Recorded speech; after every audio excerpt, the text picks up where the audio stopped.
So, welcome to it. It's an episode of If I Ruled the World, where myself, Josh, and Christiana think about ways that we would change the world if we had all the power. As is usual, each of us suggests our idea. Everyone votes on it. We'll hear the other two votes on it. And if you get a majority, or if you get two people, then your vote is passed. So, Josh, Christiana, do you want to start? After you, Josh. Christiana, you're the only person I think who's had one passed. I know, and I want to be the one that has it again. Now I'm my competitive. Yeah, now you have stakes. I feel like that's why she offered for me to go first, because it's like she knows mine'll be bad.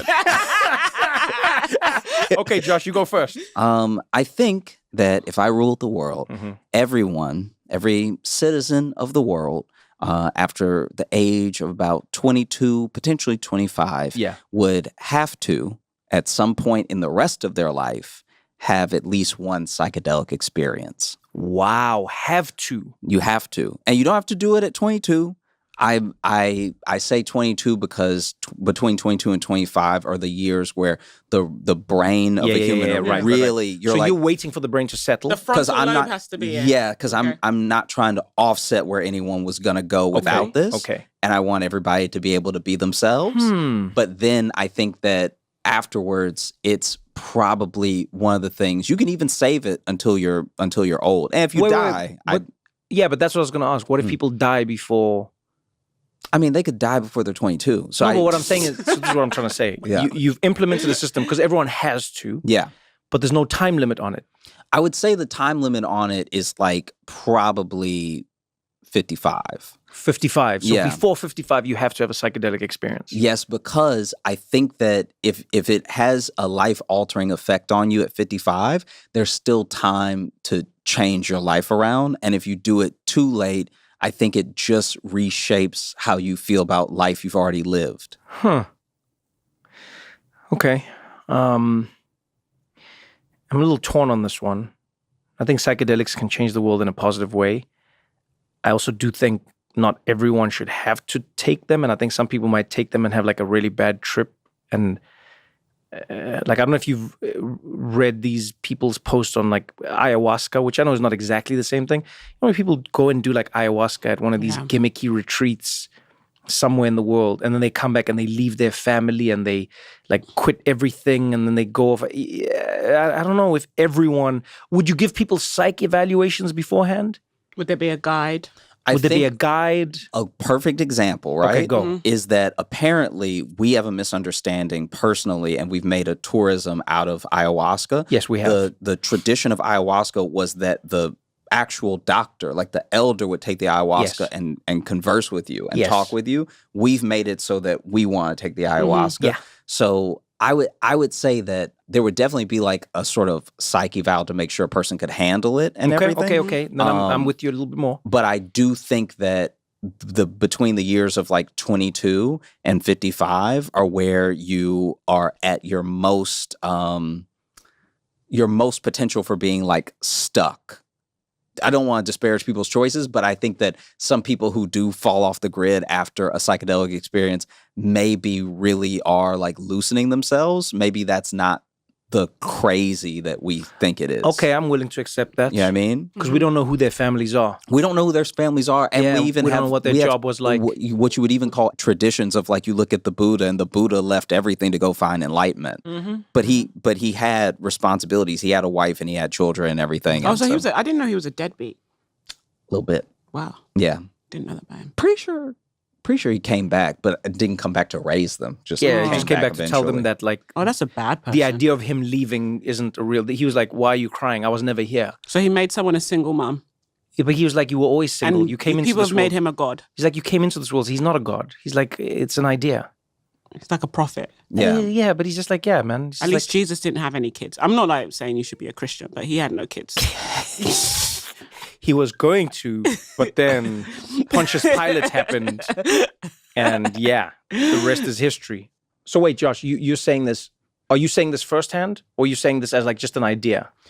No, as an idea. So you've never done psychedelics? No, I haven't done psychedelics. Wait. So you don't know what could happen to you? Wait, no, okay, it's different. I would love to do it with you. No, I don't put anybody on shrooms. Why would you say this about me? You're like the shroom pusher. No, I'm not. You're like No.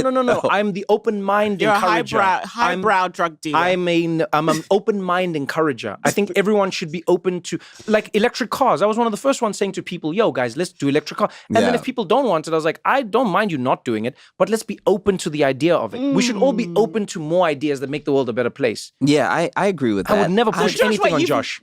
You've never done it, but you want everyone, including yourself, to do it. Yeah, it'll be easier for me to do it. Oh, wow. But also, I will say this. I don't do it now under the current system that we live in. I can't just be a black man out in the streets on psychedelics for the first time. I don't know. I might take my shirt off, start running. No, we go to Oregon. We find like an open field, and then we just get in touch with ourselves. I guess so. Wait, Josh, do you even drink? No, I don't drink. I've never done anything. This is just... Have you smoked weed? No, this is me raw. Wow. This is just what I'm like. Wow, I think... You've done nothing in life. Nah. You know what we should do? Well, you just made it seem like he's done nothing in life. That's extreme. No, but you just made it like you were like, have you lived? I know what she meant. You don't take antidepressants. You're just raw dogging the world. No. Wow. Yeah. This is... Josh, this is deep. What we should do then, Josh, why don't we start with a cigarette? You might discover yourself. Have you ever smoked a cigarette? No. You might like... No, you never know. Josh, you're so pure that you might smoke a cigarette and have like an ayahuasca experience. I might smoke a cigarette and die. That's right. I'm saying you might smoke one cigarette and be like, I see my ancestors. We'll give you like one like Marlboro, like an old school. Insane. Yeah. Just like one. I think nicotine would be enough for him. Man, let's go. Josh, can I tell you what we should do? We should do podcast episodes, and on each one we give you one substance. You try it, and then we discuss it with you to see how you feel. I feel like in this scenario, you accidentally may crack the first episode. If we don't do any other episode, we're like, we can't find them. No. For Trevor, crack is the end game. Yes, it is. Okay. So it'd be like season 40. Yes, it would be. Definitely be crack. Yeah. Yeah. I think, Josh, with your psychedelics thing, since you like don't drink, you don't smoke weed, I don't know if you're the best authority on people trying, the whole population trying other substances. Josh, I think it's a fantastic idea, but carry on. No, but like it doesn't come from experience. Yeah. It comes from just a lot of reading. I thought you were on the same journey this guy is on. No, Shroom expert. No, but now to find out that you actually seem crazier now that you haven't done it. The first helicopter was not invented by someone who flew in a helicopter. Let the man be. What does that even mean? You don't have to do the thing to have the idea for the thing. That's what I'm saying. Josh is clearly an enlightened gentleman. You could take him to Oregon and you do the thing and he comes back and he's like, absolutely not. So I want... We're doing that, Josh? I think Josh should do it. Because Josh doesn't do anything. Do it. So I hear what you're saying, Christian. I do get it. But I'm just saying off of both the things that I've seen from people, like from not my firsthand experience, but from the knowledge of other people trying things and everything, I just, in the same way that I have not seen anyone be better for being drunk, I have not seen people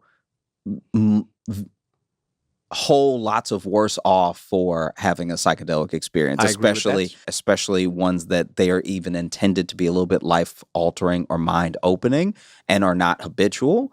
I've just not seen any negative repercussions in like a major way. Maybe they had a bad trip, but I think that bad trip also made them think about why it was a bad trip and expose. No, I think you're coming from it from a very considered perspective. I respect it, but I still think you should do it because I'm not going to do it, so you do it.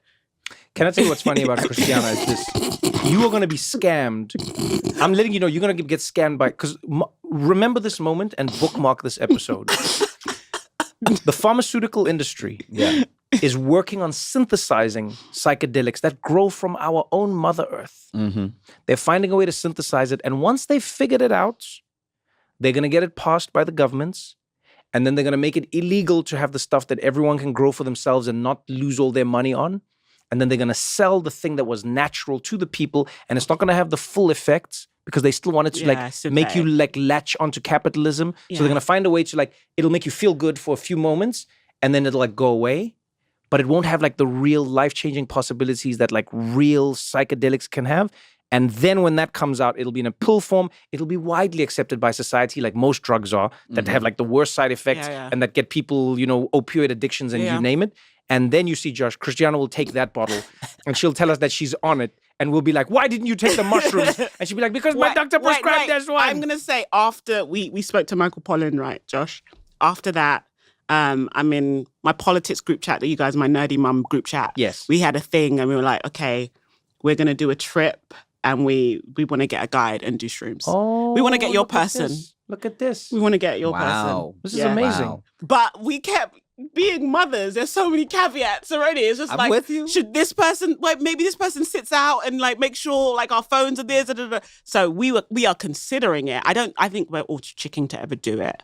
Okay. And we're tired, exhausted one mothers. Step in the right direction. We'll probably just sleep most of the trip. Yeah. But I'm becoming more open to it. But I think you should do it before you propose a law about it. It's only fair. Yeah. Unless it's political hypocrisy. You know what, Josh? I see what she says. She thinks you're chicken. You're not chicken. No. After this episode, me and you, we go and we're going to make it happen. Any questions from you, Christiana? I'm ready to vote on this. Yeah, I'm ready to vote on it. I don't have any questions. Okay. Yeah. And you're voting? I'm going to vote no. Damn. But I think that the spirit behind it is a really beautiful thing because you're saying everyone should get the chance to be free. Yeah. Which is what psychedelics can possibly do. But you're voting no. Yeah, because I don't think we should compel anyone to do things with their bodies. I'm truly pro-choice. Damn, Josh, you are not pro-choice. Well, we compel people all the time. You are on the record as not being pro-choice. But I wouldn't even force people to take vaccines. Do you know what I mean? Wow. I'm Josh is like, no. We recorded Josh. Let her hang with me. She said no vaccines. No. I do vaccines. I want my kids to be around people who have vaccines. But I would never say, if I was running a government, I'd be like... So your body, don't come near it, don't touch it, don't do anything. Autonomy, radical consent. I'd be whatever. If I was Gen Z, I'd be like, wanting people, can I kiss you? Okay, now I'm going to take off your top. I'd be like that type of person. But I'm like a millennial. Oh, wow. But yeah, I feel we can't. I don't want to compel anyone to do something with their body, especially that affects their mind. Mm-hmm. So I'm sorry, so no, Josh. Well, I still vote yes, because I think it's a wonderful idea that could set many people free. And I think we've lost many of the traditions that have helped people do that. But Christiana wants us to be stuck sipping on the juice that capitalism gives us only. It does sound she wants little us, like that. Yeah, she wants us to be stuck in our little cubicles and doesn't want us to be free. Because you know what affects the mind? You know what affects the body? The phone. We all have one of those. We need them to survive. We never let them go. Maybe I should have tricked everyone. I blasted everybody. Josh got to know. We'll see what Christiana's suggestion is. We're going to continue this conversation right after this short break.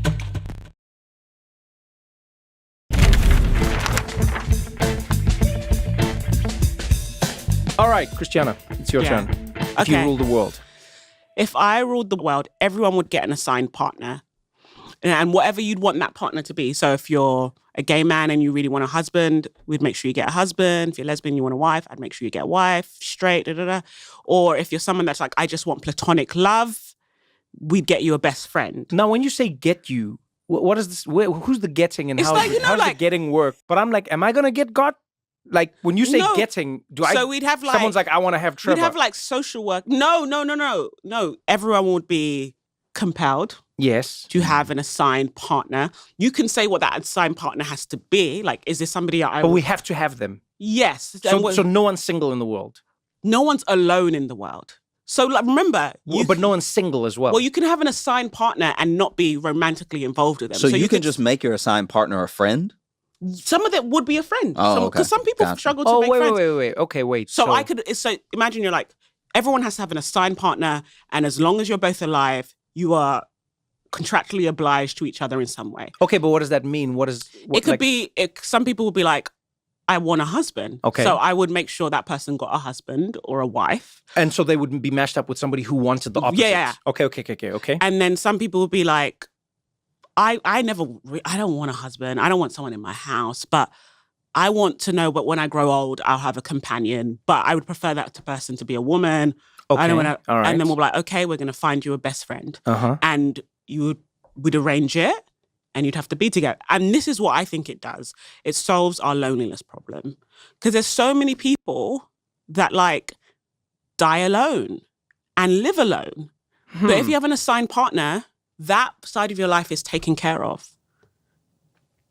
I'm not mad at this idea. The only problem is I've read multiple studies that have said some of the loneliest people are those in a marriage.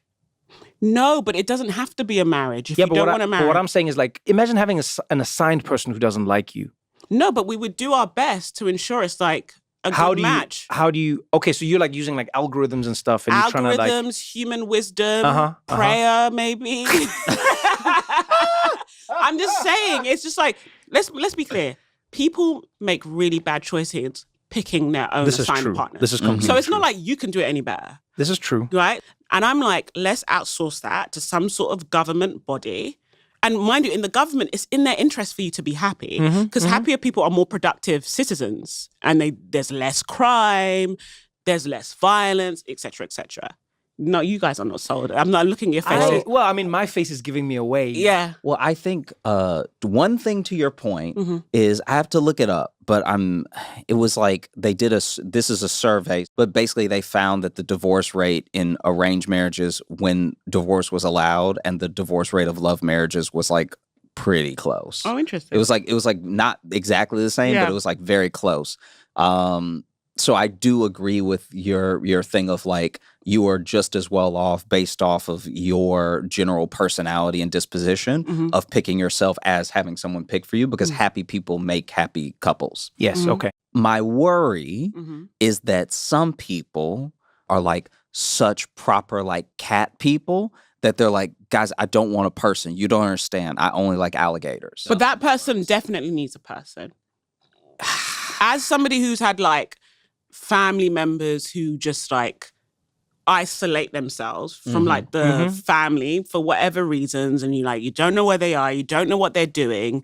It's a big worry. So in your system, you'd like pair them up with somebody who likes to dress up as an alligator.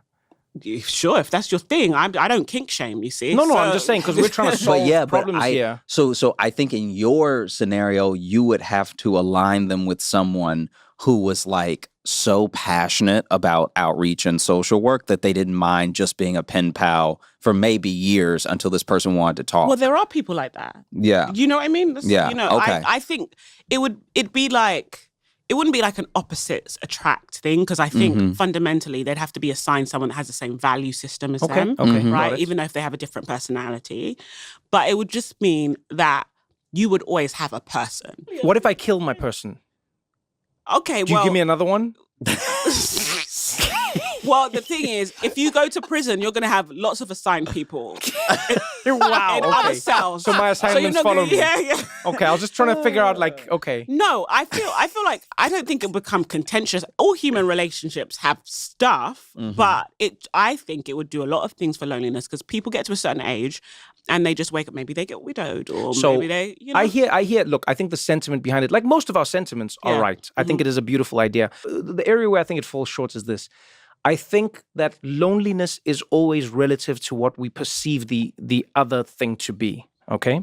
So if you're on an island and there's only one other person on the island, you might find over some time you're like, this is life and this is great and you get what I'm saying. But if you live in a world where there's like 1,000 people and then you only know like one of them, you might still be lonely because you're like, oh, I wish I had more friends. I only have one friend. So I think people would just make that the baseline. Now you'd become the loser in your basement. Oh, you probably only have an assigned friend. Oh, yeah. Oh, look at you. Oh, is that your wife? Is that an assigned wife? Oh. So I think you'd still have the same loneliness. And I also think like on a societal level, there's also got to be a thing that like pushes us as humans a little bit. It's like, That's the push. I don't think it's the push. Okay, so there's been all these, but every year we pick up the newspaper, we watch news, and there's a story of somebody who has died in their apartment who has been there for years. Yes. and there's a smell coming from it, and the neighbors are like, "What's that?" And then the police come, and it's a skeleton. There's a specific case of actually a Black British woman, and it's her skeleton watching TV, and it's like the apartment stuck in time. Right. And I think about that happens so much in cities. Yes, but all around the world. But I'm arguing. I agree with you. We've never heard that story happen in an African village. Yeah, but I've never heard a story one time. In Africa, you need to unassign people. This is what I'm trying to say. You need less people in your business. No, so what I'm saying is, I argue the thing that you're pitching isn't the root cause of what's happening. I would argue you've ruled the world and you've thrown in like a way to like treat the symptom. But the real issue is just like us living isolated lives in our worlds. You know what I mean? It's like I that's why I say I love the sentiment, but I personally am going to vote no because I think you fixed it the wrong way in my opinion as a voter, and I think it's just going to be like it's just going to be a different way to be lonely, and then some people. There's a weird thing. I think some people might even feel more rejected when their assigned thing doesn't work out because like an algorithm said it's supposed to work out and then it didn't work out. And then, imagine how much lonelier you would be if you failed at the thing that was pre-chosen for you that was supposed to be perfect. So I'm going to vote no. I love the sentiment behind it. It's a beautiful idea, but it's a no. Okay. Before I vote, I have one more question and one potential suggestion. One question: would you daisy chain the people? So, like, let's say you have your person, and then you're both like 28, and then your assigned person passes. Do you get another person, or are you like alone for the rest of life now? No, I think the assigned person is sacred. Oh, wow. Okay. I'm going to go back now and vote more no. Because I feel like knowing how human, I have a very dismal view of human nature. Yeah. I feel like, to Trevor's point, you just forced the soulmates on. Have you watched that Twin Flames documentary? You've just twin flamed people. Have you seen that scam? Everyone who's just listening to this, go and watch Escaping Twin Flames, and you will see what Christiana has just pitched to her. Because she just said sacred. Your partner is sacred. This is the fundamental premise of twin flame scams. I'm more voting no. So I am voting yes, but I have a little tweak because I do think it would work better this way if you were already going to implement I'm on board for the amendment. I just want the vote. I think. Wow. This is the problem with politics today.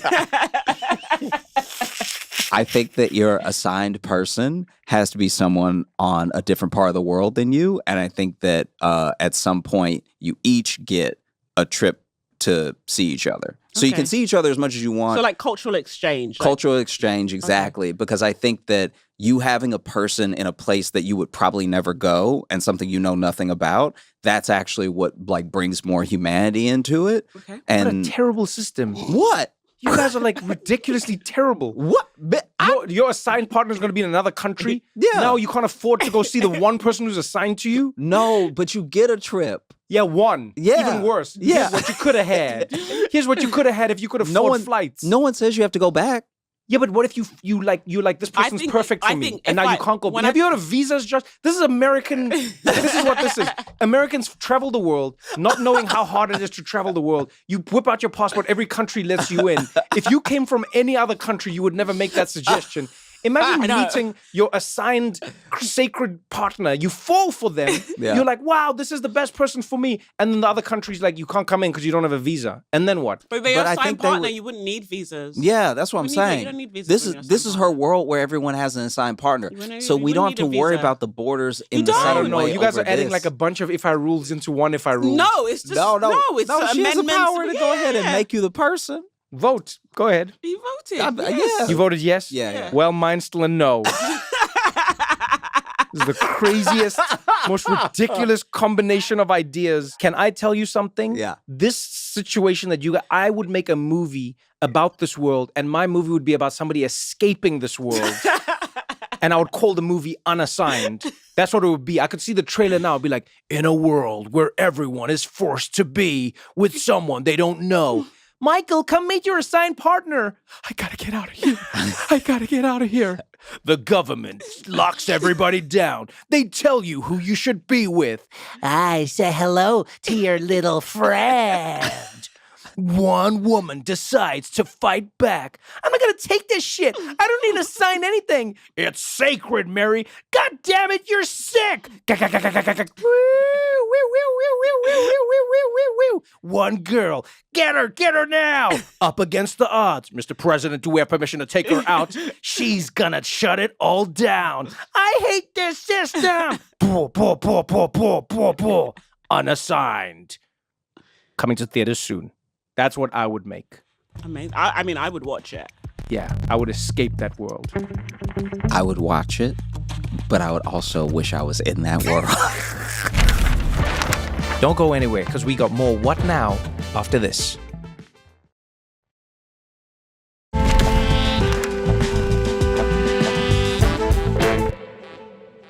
Okay. If I ruled the world, I would say we have no more politicians. They're gone. No more. No more presidents. No more senators. No more congresspeople. No more, none of them. I think it is a defunct position. I think we no longer need it because the reason we needed it before was because we didn't have like telephones and internet. Mm-hmm. So villages and communities needed to get a person to go to the central body to tell the people there what they needed. And because we as the people were like working on our farms and stuff, we couldn't all leave our stuff to go and tell the people what we need. Mm-hmm. So we'd send a representative, that's where the term comes from, a representative, to go and tell the other representatives what our neck of the woods needs. Mm-hmm. We no longer need this. Now I know what you're thinking. You're saying, but then Trevor, this seems like a world of chaos. Who is making the rules? In my world, the rules are now made by the people, for the people.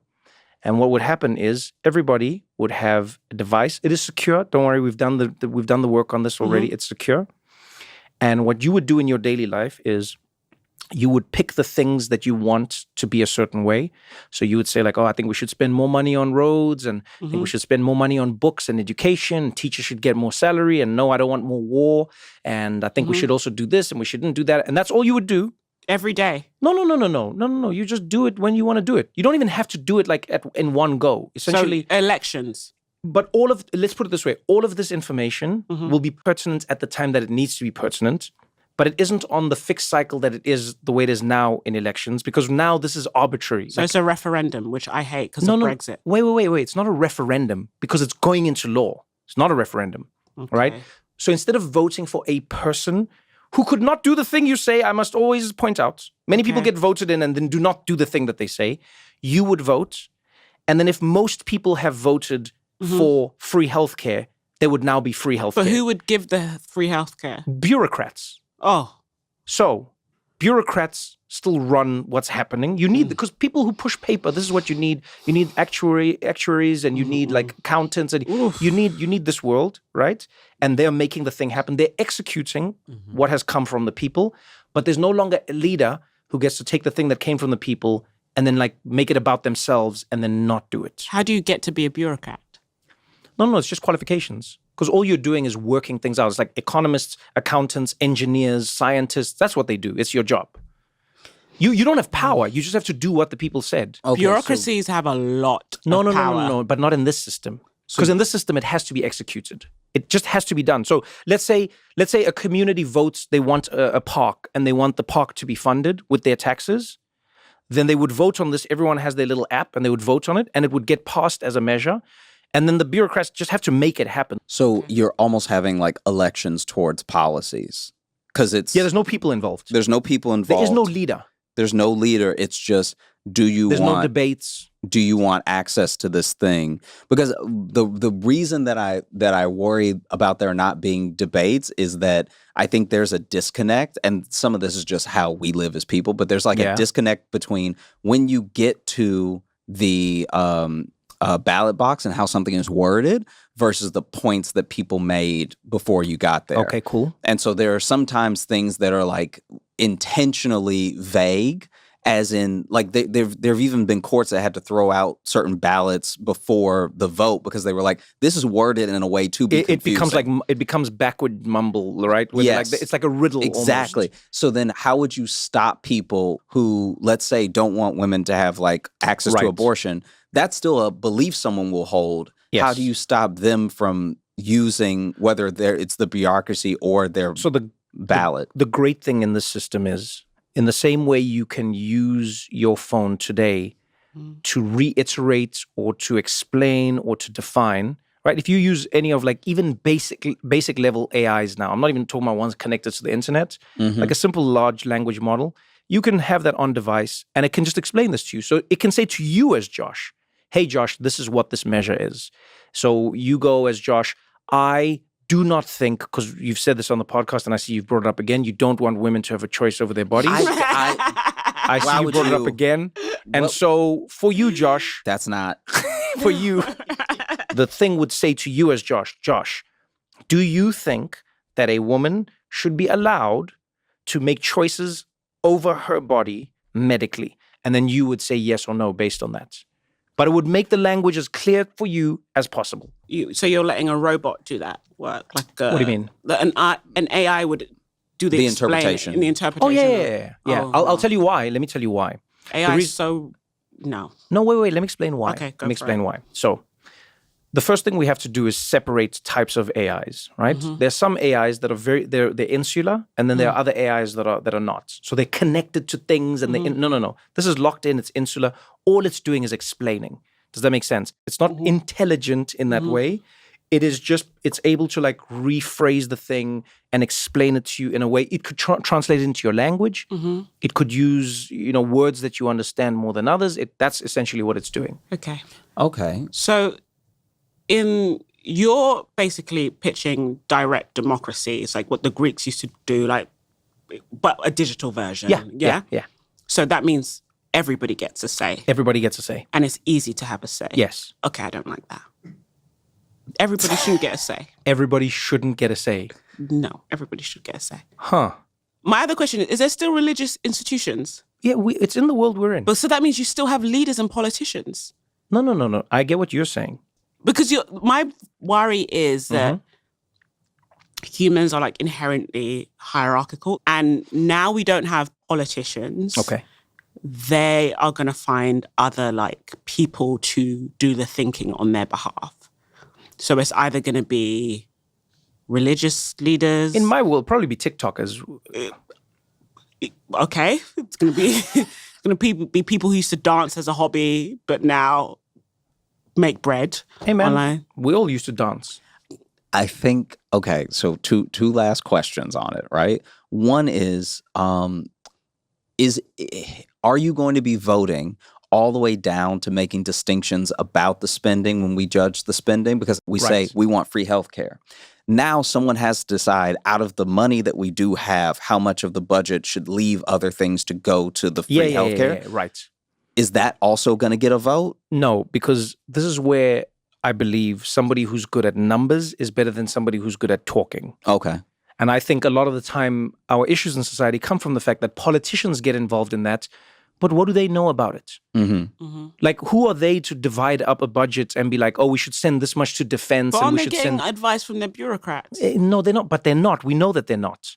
They're getting advice from lobbyists. They're getting advice from special interest groups. They're getting advice from like someone who's scratching their back. They're getting advice from the company they're going to go to after they leave government. Yeah. That's where they're getting their advice. Yeah. So I'm not even saying my system is perfect. We will discover things we might need to tweak, but I'm saying the current system is that humans who don't know numbers are saying what the number splits should be. Have you ever seen these stories where the American military has to like spend money, but like really fast, just because they have excess money? Yeah. And they'll tell you these stories. They're like, they said we have to build something, and we were like, we don't need to build anything. And they said, we don't give a shit, build something. And so we built a warehouse in Afghanistan. And you're like, what is the warehouse for? They're like, we don't know. We just built it. But that's a system that's not working correctly, right? Because you had an excess. Instead of building an empty warehouse in Afghanistan, you could have built like 50 schools, maybe even more. But you just had to finish that money because then that's how budget. You see, that's what I'm saying. I would eliminate those people are not involved in that. The issue I'm having is people vote against their own interests all the time. Yes. And they vote for things that are bad for them. Yes. And in history, the best, not even politicians, the best leaders have gone against, like, say, a Fred Hampton, RIP, gone against the status quo. Yes. the people were like, no way. Do you know, like really deeply unpopular idea. And sometimes it's like top down, this is what we're going to do. Like, to give an example, like the COVID mandate. Yes. Like, well, if you don't get this shot, you're not coming to work. And then people were like, oh, some people were like, okay, I'm going to quit my job. But most people were like, all right, shoot me in the arm. Yeah. And then it, you know, kind of didn't eliminate, but this life-threatening virus slowly receded from society, even though it's still there, right? So the thing that we need about politicians is that they can push through unpopular things by force that people do not want. But we can take back that power, right? Yes. So now... And we can get rid of them. Yes. However, if I'm in a society where I'm in like a minority that knows that this will be better for us as a group. Yes. Let's think about gay marriage. Okay. It was like never a popular thing. Yes. People were like, no. And then the Supreme Court one day was like, oh, yeah, actually, why not? You know what I mean? But by the time that happened, the American population in general was not opposed to it. But there were enough... It was not contrarian when it was passed. But there were enough people that would still vote no. But not enough to win the vote. That's what I'm saying. On the app, they wouldn't have won the vote. That's what I'm trying to say. And so I agree with you. I actually think sometimes, I don't think people vote against their best interests just like randomly. I think a lot of people vote against their best interest because they've been sold something that is different to what it is. So if we look at Fred Hampton as a good example, the leader of the Black Panther organization, when he formed his Rainbow Coalition, what did he do there? He found a way to connect poor white people and poor black people and poor other color people. And he was like, whatever race you are, if you're poor, we're putting you together in a group. And he said to these white people, I know you think that I'm a nigger. Forget that for now. Are your kids hungry? Yeah, well, their kids are also hungry. Is your house leaking? Their house is also leaking. Let's forget your racism for now. Let's just fix these issues. Let's band together and let's work on this, right? And what that shows you is that those people, once presented with an issue that solves their problem, don't vote against their best interests. But what politicians do is they get in the way of fixing things. So they say, you want to vote for free healthcare. You know who's going to use your free healthcare? The Mexicans. And then people are like, damn, we shouldn't vote for free healthcare. So I'm actually arguing, get the politicians out of the storytelling. Everyone just has it on their app. And when they're in the privacy of their own home with their own little device, talking to their own version of Siri, they just get to have a conversation where it goes like, and they go like, so where's the money going? And it's like, well, the pool or what are we spending? Well, your teachers need more money and do you want them? And you can still vote no. But now what you vote is what happens. There's no one who inflames tensions. There's no one who gives you a story around it. That's my issue. Because I think that politicians is just the name and the label and the job. I know what you're saying. Humans are political animals. I hear what you're saying. And there's going to be that person that's going to go around, do the work, go door to door, and say like, well, the machine is telling you this, but I know. Right. Or they go straight to the machine. Like Elon would just buy... No, in my system, you can't do that, Josh. Why? There's money. It's capitalism. No. How are you going to pay for all of this stuff? Because I rule the world. That's how I'm doing it. Gosh. You guys forgot that I rule the world? Gosh. I said after I rule the world. Oh you think I'm going to need money if I rule the world? So there's no wealthy people in this society that but can can't buy this thing. Same way you can't just buy the election system. Like in a functioning country, you cannot. You can't just buy it. You can't just be like, I'm buying election. One day I want to buy an election. That's like one of my goals. What I mean is you can't just like buy election. It's not for sale is what my point is. Gotcha. That's the thing. I'm not a tyrant. I'm not saying no stories, no narratives. No. The difference is though, let's use America as an example. In America, when you ask people about gun safety, overwhelmingly, I mean, the number moves, but like you find at some points it's like 75% to 80% of the American population agrees that there should be stricter regulations on certain types of weapons and who can hold them and who can sell them and who can buy them and what magazines and all of it. It doesn't get passed by the people that have been elected to represent the people. That for me makes no sense. But why don't you just ban lobbyists? Or like because I don't have less money in politics? No, because I still don't think because I think this issue has it's like lived beyond lobbying and it's lived beyond, does that make sense? Yeah, one thing I agree within that is that like, even without the lobbyists, you can never underestimate the level of laziness that any given politician has. Like, there's all this stuff where politicians have let their aides read the entire bill, then describe it to them. People are lazy. We're giving them an app. Some people may just let their kid vote. Like, you go ahead. You vote for me. No. Our thing has biometrics. You can't do that. Oh, so it's a surveillance technology. No, it's not. It's not surveillance. It's biometric. It's not it's biometric. Okay. It's biometric. The same way. This is like some fucking dystopian Wait. shit. Can I just say? This is dystopian. I'm sorry. Misassigned by force. You're telling me about dystopian? That is dystopian. I'm saying, I don't want to give the government my eyes. Okay. Does your phone lock using your face? No. What is your phone lock using? A number, like a normal person. So your phone, no fingerprint, no nothing. You can get my phone right now. And your phone. I'm not that's what I would I'm do not for taking you. the mark of the beast. Yeah, but so then I'm saying to you, I'll give you a device that locks using a number. It's just biometrics, but I would know that it's you. Trevor, just paper tick. I would know that it's you. No, I'm making it the most simple. You don't have to go anywhere. Can I tell you what has the highest voting rates? American Idol. They never complain about low voter turnout. Yeah. They've never once been like, we couldn't get enough people to vote. Yeah, because it's like the same pool of people voting multiple times. No, but it's also because it's simple. But why should, I don't think voting should be hard, because now I'm going to sound like a gerrymandering, like, Republican, but we shouldn't make it too easy to vote. I think it should be too easy to vote. No. I think it should be completely easy because it is the will of the people. Okay, and my last question then. Go ahead. Very last question. Because one thing that comes to mind is something that just happened in Australia a little while ago, where the First Nation people were basically trying to get a parliamentary advisor. Recognition in the Constitution or recognition, something like that.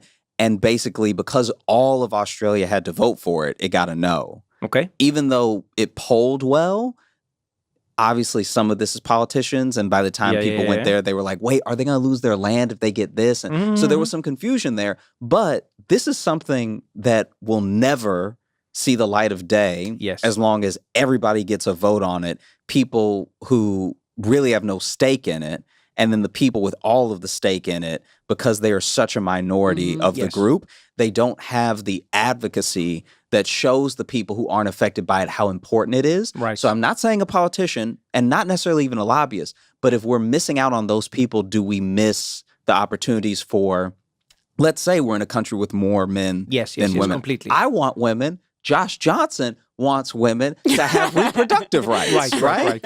And so if more men are voting than women, and men feel some type of way, or they're like, I don't care because it's not me. Completely. How do we fix that in your system? It's bad for minority rights. So you say this, Josh, and this is what I love about you. You have a beautiful open heart, Josh Johnson. That's what I love about you. It truly is one of the things I love about you most. Contrary to popular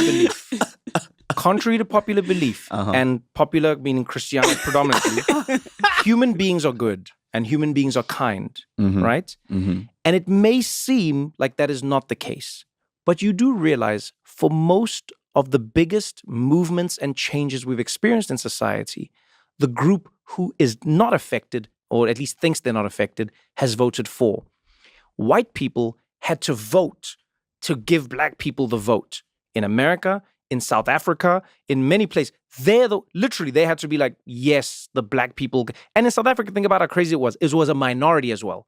In America, you can be like, they were like, well, what's the worst that could happen? In South Africa, a group of people who are like, 7-8% maybe of the population were like, we're going to let 90% of the population vote and see what happens. They had to vote for that. When it came to women's voting rights, men were the ones who voted to let women vote. So I think we should not take for granted that human beings are a lot better and kinder than we think they are, because history is littered with examples of people voting even for people who aren't the majority and aren't the most. And to go back to what you said, there was confusion. People didn't know what it meant. They didn't know if they were actually disenfranchising the First Nations people. So in my system, it wouldn't do that. It would ask them a simple question, and they'd be able to get clarification, and then they would be able to vote on behalf of the people who do not have the majority, which is what I think most voting is anyway. And I think it would alleviate a lot of those problems. But humans have shown they have the capability to do it. So I've made my pitch. I'm ready to take the votes. Okay. I'm going to vote yes, because even if we don't see the politician as a zero sum good or evil, I do think that their ability to like just not care, like just be like, I'm chilling. Yes. Like I represent these ideas, but like, guys, I don't really care what happens. I just want to get elected again. So like, don't even make waves this time. I think if you're I think if you're missing that, then you have a little bit more access to change quicker than the clip that we've seen. Preach. I'm going to vote no, but not for the reasons that Trevor thinks, not because I think human beings are so awful and terrible, even though I do think they are, but because I think that it's easy to get burnt out thinking, like most people do not like to think about political choices all the time. That's why they outsource these decisions. And I think what would eventually happen, it would be a dictatorship. Like people would be so burnt out. They're like, actually, I don't want to think about this ever again. Is there one person that can do for me? If it's a good outcome, it'd be a woman dictator, which we don't really get to see often. So they would be more burnt out than the system we have now, where people have to like see campaigns and go to a ballot station because most people listen to things and read things.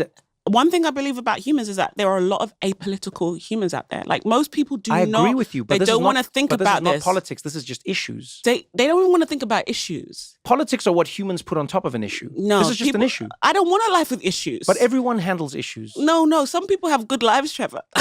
No, but even those people, if you say to them, should we build another opera house? They're like, yeah, I would like a say in this. So you're saying no because you think that people won't like it more. I think it sounds really tiring, the system. And I just say that, like, parents, I'm telling you, they're going to be like, please, no.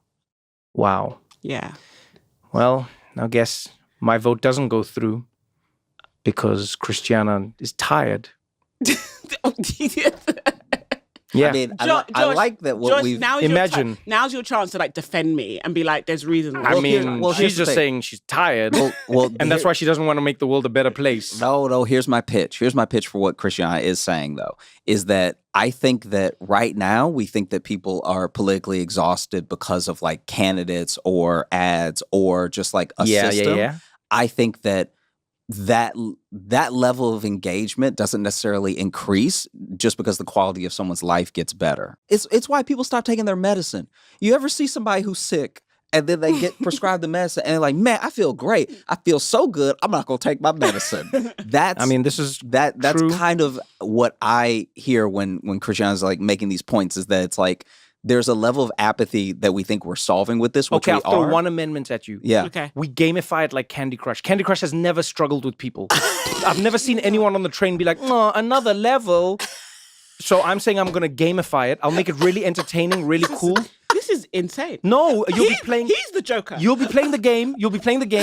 And then you'll be like, it'll be like exciting, and it'll be like level 4, and then it'll be like in between level 4, it'll be like, hey, do you want to fund another school? And then it'll be like, you're like, yeah, we should fund another school, and then you go back, crazy candy. It is a little dystopian. People always have time for games. Guys, there's a reason social media makes so much money. It's not because people are tired of people are not tired of engaging. People are tired of engaging in boring things. I can't believe this. People are tired of engaging in boring things. I'm with you. Not even one person puts down their phone and goes like, too much TikTok. Christiana, you're guilty of this. I know. You spend 7 hours on your phone and you don't have 10 seconds to vote in my app. 10 seconds to vote in my app. Guys, I will make my voting system cutesy and demure. I'm with you, but now you're beholden to the attitude of somebody who is getting annoyed because they can't pass a certain level. Yeah. And no, I'm saying there's different gamifications. We'll find a way. I just think it's a little dystopian to be like, play for your rights. What what I'm saying is we'll make it interesting. The iris wasn't dystopian enough. We'll make it interesting. You know what? If I ruled the world, I wouldn't ask you guys before I passed any laws. I should have said that. If I ruled the world, I would just do shit. That's what I would do. I would just do shit. And we'd live in a better world. You guys could play your game. Well, anyway, thanks for coming. Thanks for joining us here. I need to go and re-evaluate my views on democracy and the system. Josh, Christiana, as always, it was a pleasure. I was saying to Trevor before you got here that like the OkCupid marriage success rate is like higher than the Tinder. But you must say it when we're recording. Oh, we are recording. No, we're rolling. We're waiting for this thing. Oh no, we were rolling. We are saying this. Okay, sorry. We are. Well, I really appreciate y'all inviting me on. It was like, I was telling Lindsay when she let me in, at first I was like, is this a scam? Am I going to get mugged if I show up to this thing? Like, wait, why? Because I was just like, no, I didn't think it was real. Okay, help me understand why you said, because in my head I go, Christiana, this is the other thing that you said right before you walked in, Christian, was we were going, you are probably not credited for a shit ton of the work that has given us insight into things that we previously didn't have insight into. It has been a while since I've done like any media, and I was like, it was just very extremely flattering. Okay, which we noticed because we're like, he's been quiet for the last 10 years. Just like try to lay very low. And what prompted that? I'm curious. I mean, y'all must have much, especially you, such a thick skin. Like I just can't deal with Twitter and like all of this stuff, just like people talking at you and about it just bothered me. So I was like, you know what? I'm good. Okay, well, you know what? We should jump into that, but I just want to set the scene a little bit, for people who aren't familiar with you.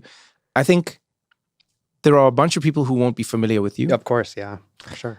But then there are a ton of people who should be not just familiar with you, but almost grateful to you. Super grateful. Because they are probably in a relationship, or they are married, or they could even be the product of the work that you've created. Do you know what I mean? Yeah. So just so I don't butcher it, like, you're one of the people who basically started OkCupid. Yeah, for sure. So help me break this down. Like because we live in such an app age now. Of course. Take us back a little bit.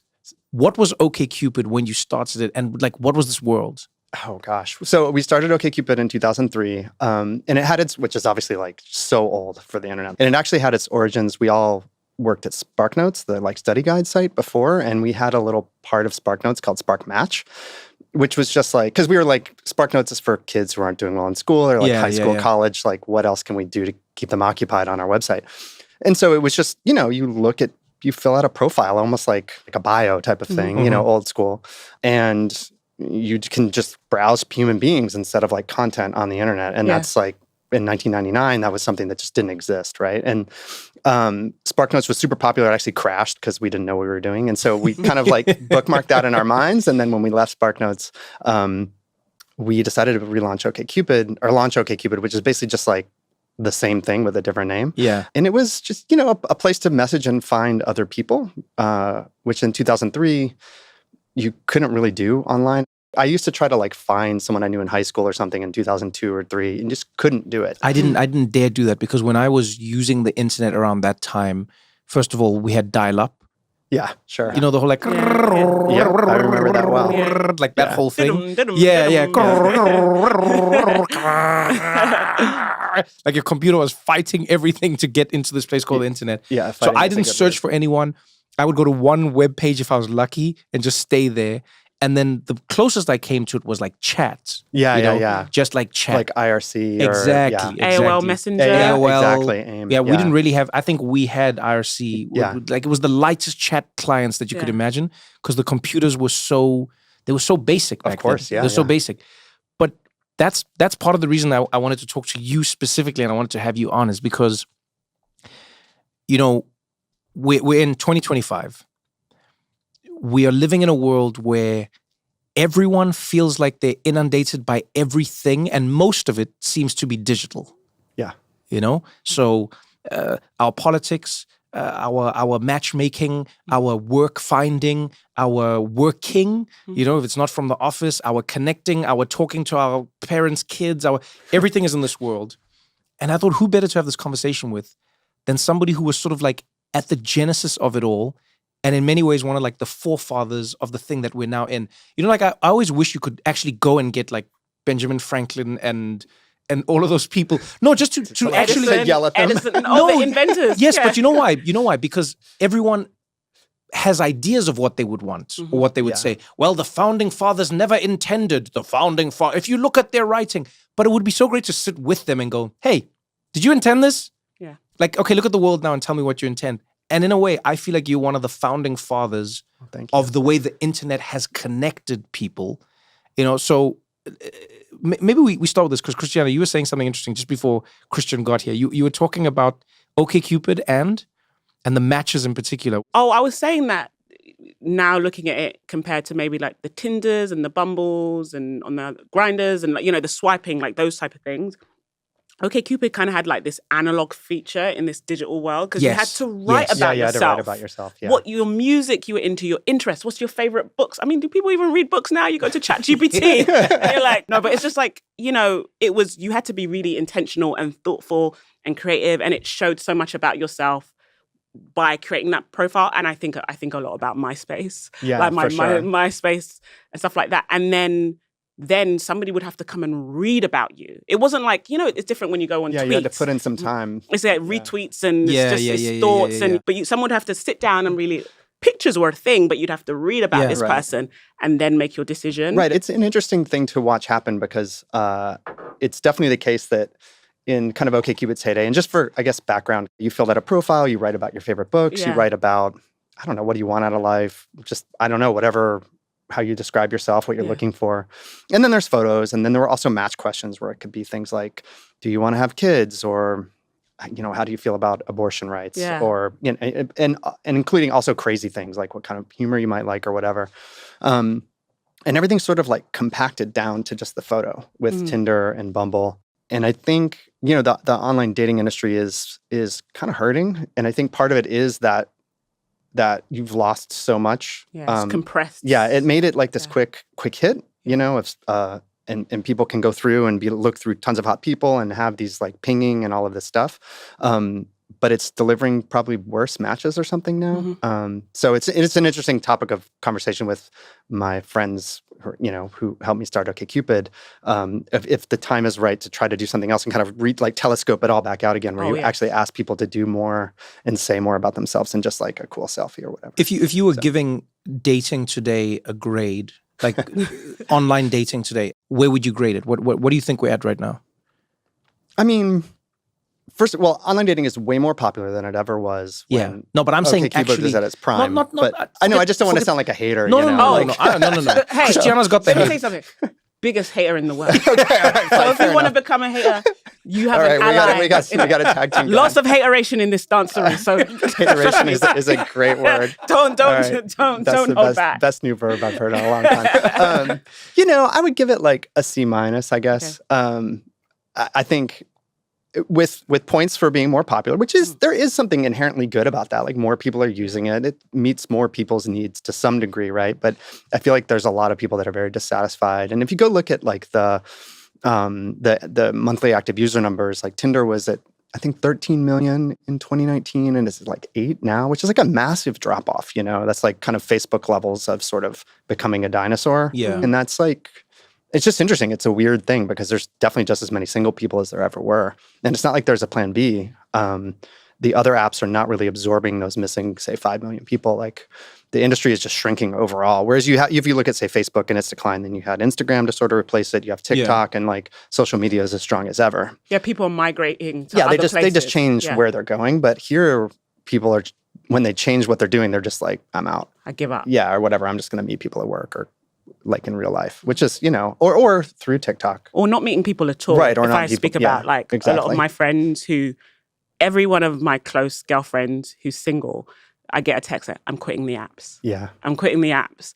And it's not like they're meeting people in real life because you go out and the men are swiping. Yeah. You know what I mean? So it's just like a lot of people just surrender to be like, maybe I won't meet somebody. Yeah. So I'll speaking from personal experience, as someone who's used the apps, right? I'm young, Christiana, not like you married people. I'm young. As someone who's used the apps, I'll tell you what I think it is. I think oftentimes we'll make it seem like it's this nefarious thing that people do. Oh, people can just swipe, But I think in a way, it's a byproduct of the culture that we live in. In the same way that Amazon makes people shop more because you can shop more. Right. Yeah. In the same way that like anything that allows you to do something more will make you do it more, right? So once they made bigger bags of potato chips, people ate more potato chips. Yeah. It's just like what we're going to do as people. The same thing goes for the dating apps. And it's that you aren't in this thing because you're an asshole. Most people are using it because they're searching for something. They're looking for this magical love story that they've all been told about. Yeah. And now someone said, hey, here's an app to help you find it. Here's the app that you're looking for, right? And so what you do is you then start to swipe. And in a weird way, I think a lot of people experience this.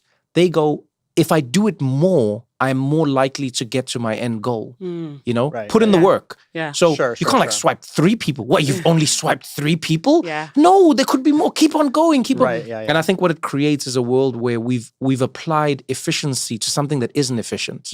Love isn't efficient. Yeah, I definitely Connections aren't efficient. You know, when I think of every solid friendship that I have in my life, like where I love the people dearly, it was a gradual game of attrition, you know, like rocks bumping into each other in like a tumbler. And slowly over time, we became pebbles in each other's lives. But there was no like instant and all of a sudden we're there, you know. And I actually, you know, I'm shocked that you're shocked that we wanted to have you on. No, because I'll tell you why. You took data that really no one had taken before. And you didn't just look at the data, you synthesized it. And I you know, in your book, Dataclism, you wrote something really poignant for me, and you said, and I'll paraphrase it, so forgive me if I butcher it, but essentially what you were saying was, you were going, for a long time in society, we've relied on how people feel, how they think and how they feel. So you do a survey. How do you feel about a woman president? And people will tell you how they feel, or they'll tell you how they want you to think they feel. Right. Or how they want to think that they exactly, think. Right? Exactly. But then data shows you what they feel. Yeah. You know, data doesn't show you, like, people go like, oh, I'm a healthy eater. I eat this many meals a week, or I eat this much ice cream. No, the data actually shows you what people do or don't eat and what they actually do or don't do. And so I think, you know, when we look at like what you did with data, Christiana said it so beautifully before you came. She said, this is the man who's responsible for so many of the studies that have revealed the world to us in ways that we didn't previously know. In particular, your work around racial preferences and dating, yes, which was so illuminating to Black women, and it's sparked so much discourse. It really has. Yeah. And you talked about how Black women and Asian men were like the least matched, and you were digging into that. And I don't want to paraphrase you wrongly, but you talk about like, we can't take racism out. There's no way of algorithmically gaming that the site just revealed how people really felt. Yeah. In ways that were maybe some people felt before, like some Black women felt like maybe I'm unlucky in love. Asian men felt, you know, I'm being overlooked in ways. And you showed the data that proved that was true. Yeah, and that's very nice to hear, because you know, like publishing that stuff, it feels dicey to be talking about race in a public way. A white dude, it's not like I have any firsthand experience of any of this stuff, and we just decided to put it out there in the world. And we did get feedback from people that were like very grateful that we were just helping maybe put not a name, but maybe a number to their experience of like, you know, whatever, my friends are having a different kind of experience than I am on your app. And this helps me understand why. Because it's nothing with me. It's like this, it's the people who come to the app that bring all of their prejudices, or just like this kind of sociological like baking that goes on for your entire life about what's attractive and what you should want. And yeah, those were my favorite things to work on, for sure. Like looking at how different racial groups message each other, how they rate each other. So like swipe left, swipe right. What's interesting is it's like that phenomenon, for example, of Black women getting fewer messages than, say, Asian or white women. It's much less a thing outside the United States when you look at the data from other places like the UK. Yeah, the UK was like 98%, I think, if I remember correctly. Yeah. They were getting 98% of the messages. Yeah, exactly. And then in other parts, they were getting like 97 point something percent. Right. And just for your readers' context, or listeners' context, like I think it's probably like 50%, I think, or 60% of in the US, the ratio would be of like contacts, I'd say, from a Black woman to a white woman. Would you say that dating websites are the most honest space of data that tells us where society actually is? I mean, obviously I have, you know, skin in that game, so to speak. It's like I did so much work with it myself. But I do think so, because like there's no real incentive to like lie to the app itself. Like you want to find somebody that you're actually going to be attracted to. So there's no pose, you know, you like on Twitter or whatever, you can say these things, you can kind of take these very strident stances, you can make your opinions out to be something maybe a little different than what they really are in practice. Whereas like on a dating app, it doesn't really do you any good to, I don't know, just for example, pretend that you're really into Asian men if you're not. Because what happens when you do that? Well, now you're on a date with a guy that you're not maybe that into, and it makes the app work less well for you. Right. So we always felt very good about our data integrity, just compared to the other things that people go and do on the internet, where everyone's a dog or whatever. You know. Yeah, I don't know. I do think dating apps provide an incredible window into the thing I found illuminating was age. Oh yeah, your work on age. How men, it was like 20-year-olds. Yes, just all the way down the line. Okay, first of all, I don't like how you said that in like an accusatory way. I think I said it in a curious way. No, your inflection went accusatory. I'm trying to be less judgmental. Your eyebrows even did this to me, like 20-year-olds. No, because it was like women with age. I don't want to get this wrong, but it was just like women age corresponded with their age. Sure. So if they're like 25, they're into 25-year-olds. If they're 30, it goes with time. Men, it didn't matter what age. Right. The average age was 20 in terms of attractiveness. Exactly. Like a kind of an important extra point on that is like, so if you ask women, like part of signing up for OkCupid and Tinder, all these things, is like kind of what is the age range that you're into also, right? So the app can kind of filter and show you stuff. So if you ask women, they give you the very sensible answer. If you're 30, you're maybe open to 28-year-old guys to 35-year-old guys, whatever it is, some range, right? And men actually do the same kind of thing. They take their age and they subtract a few years and they add a few years. They're like, all right, cool, I'm good with this band. Mm-hmm. So both men and women answer that question more or less the same way, like what age are you into, if you ask them that.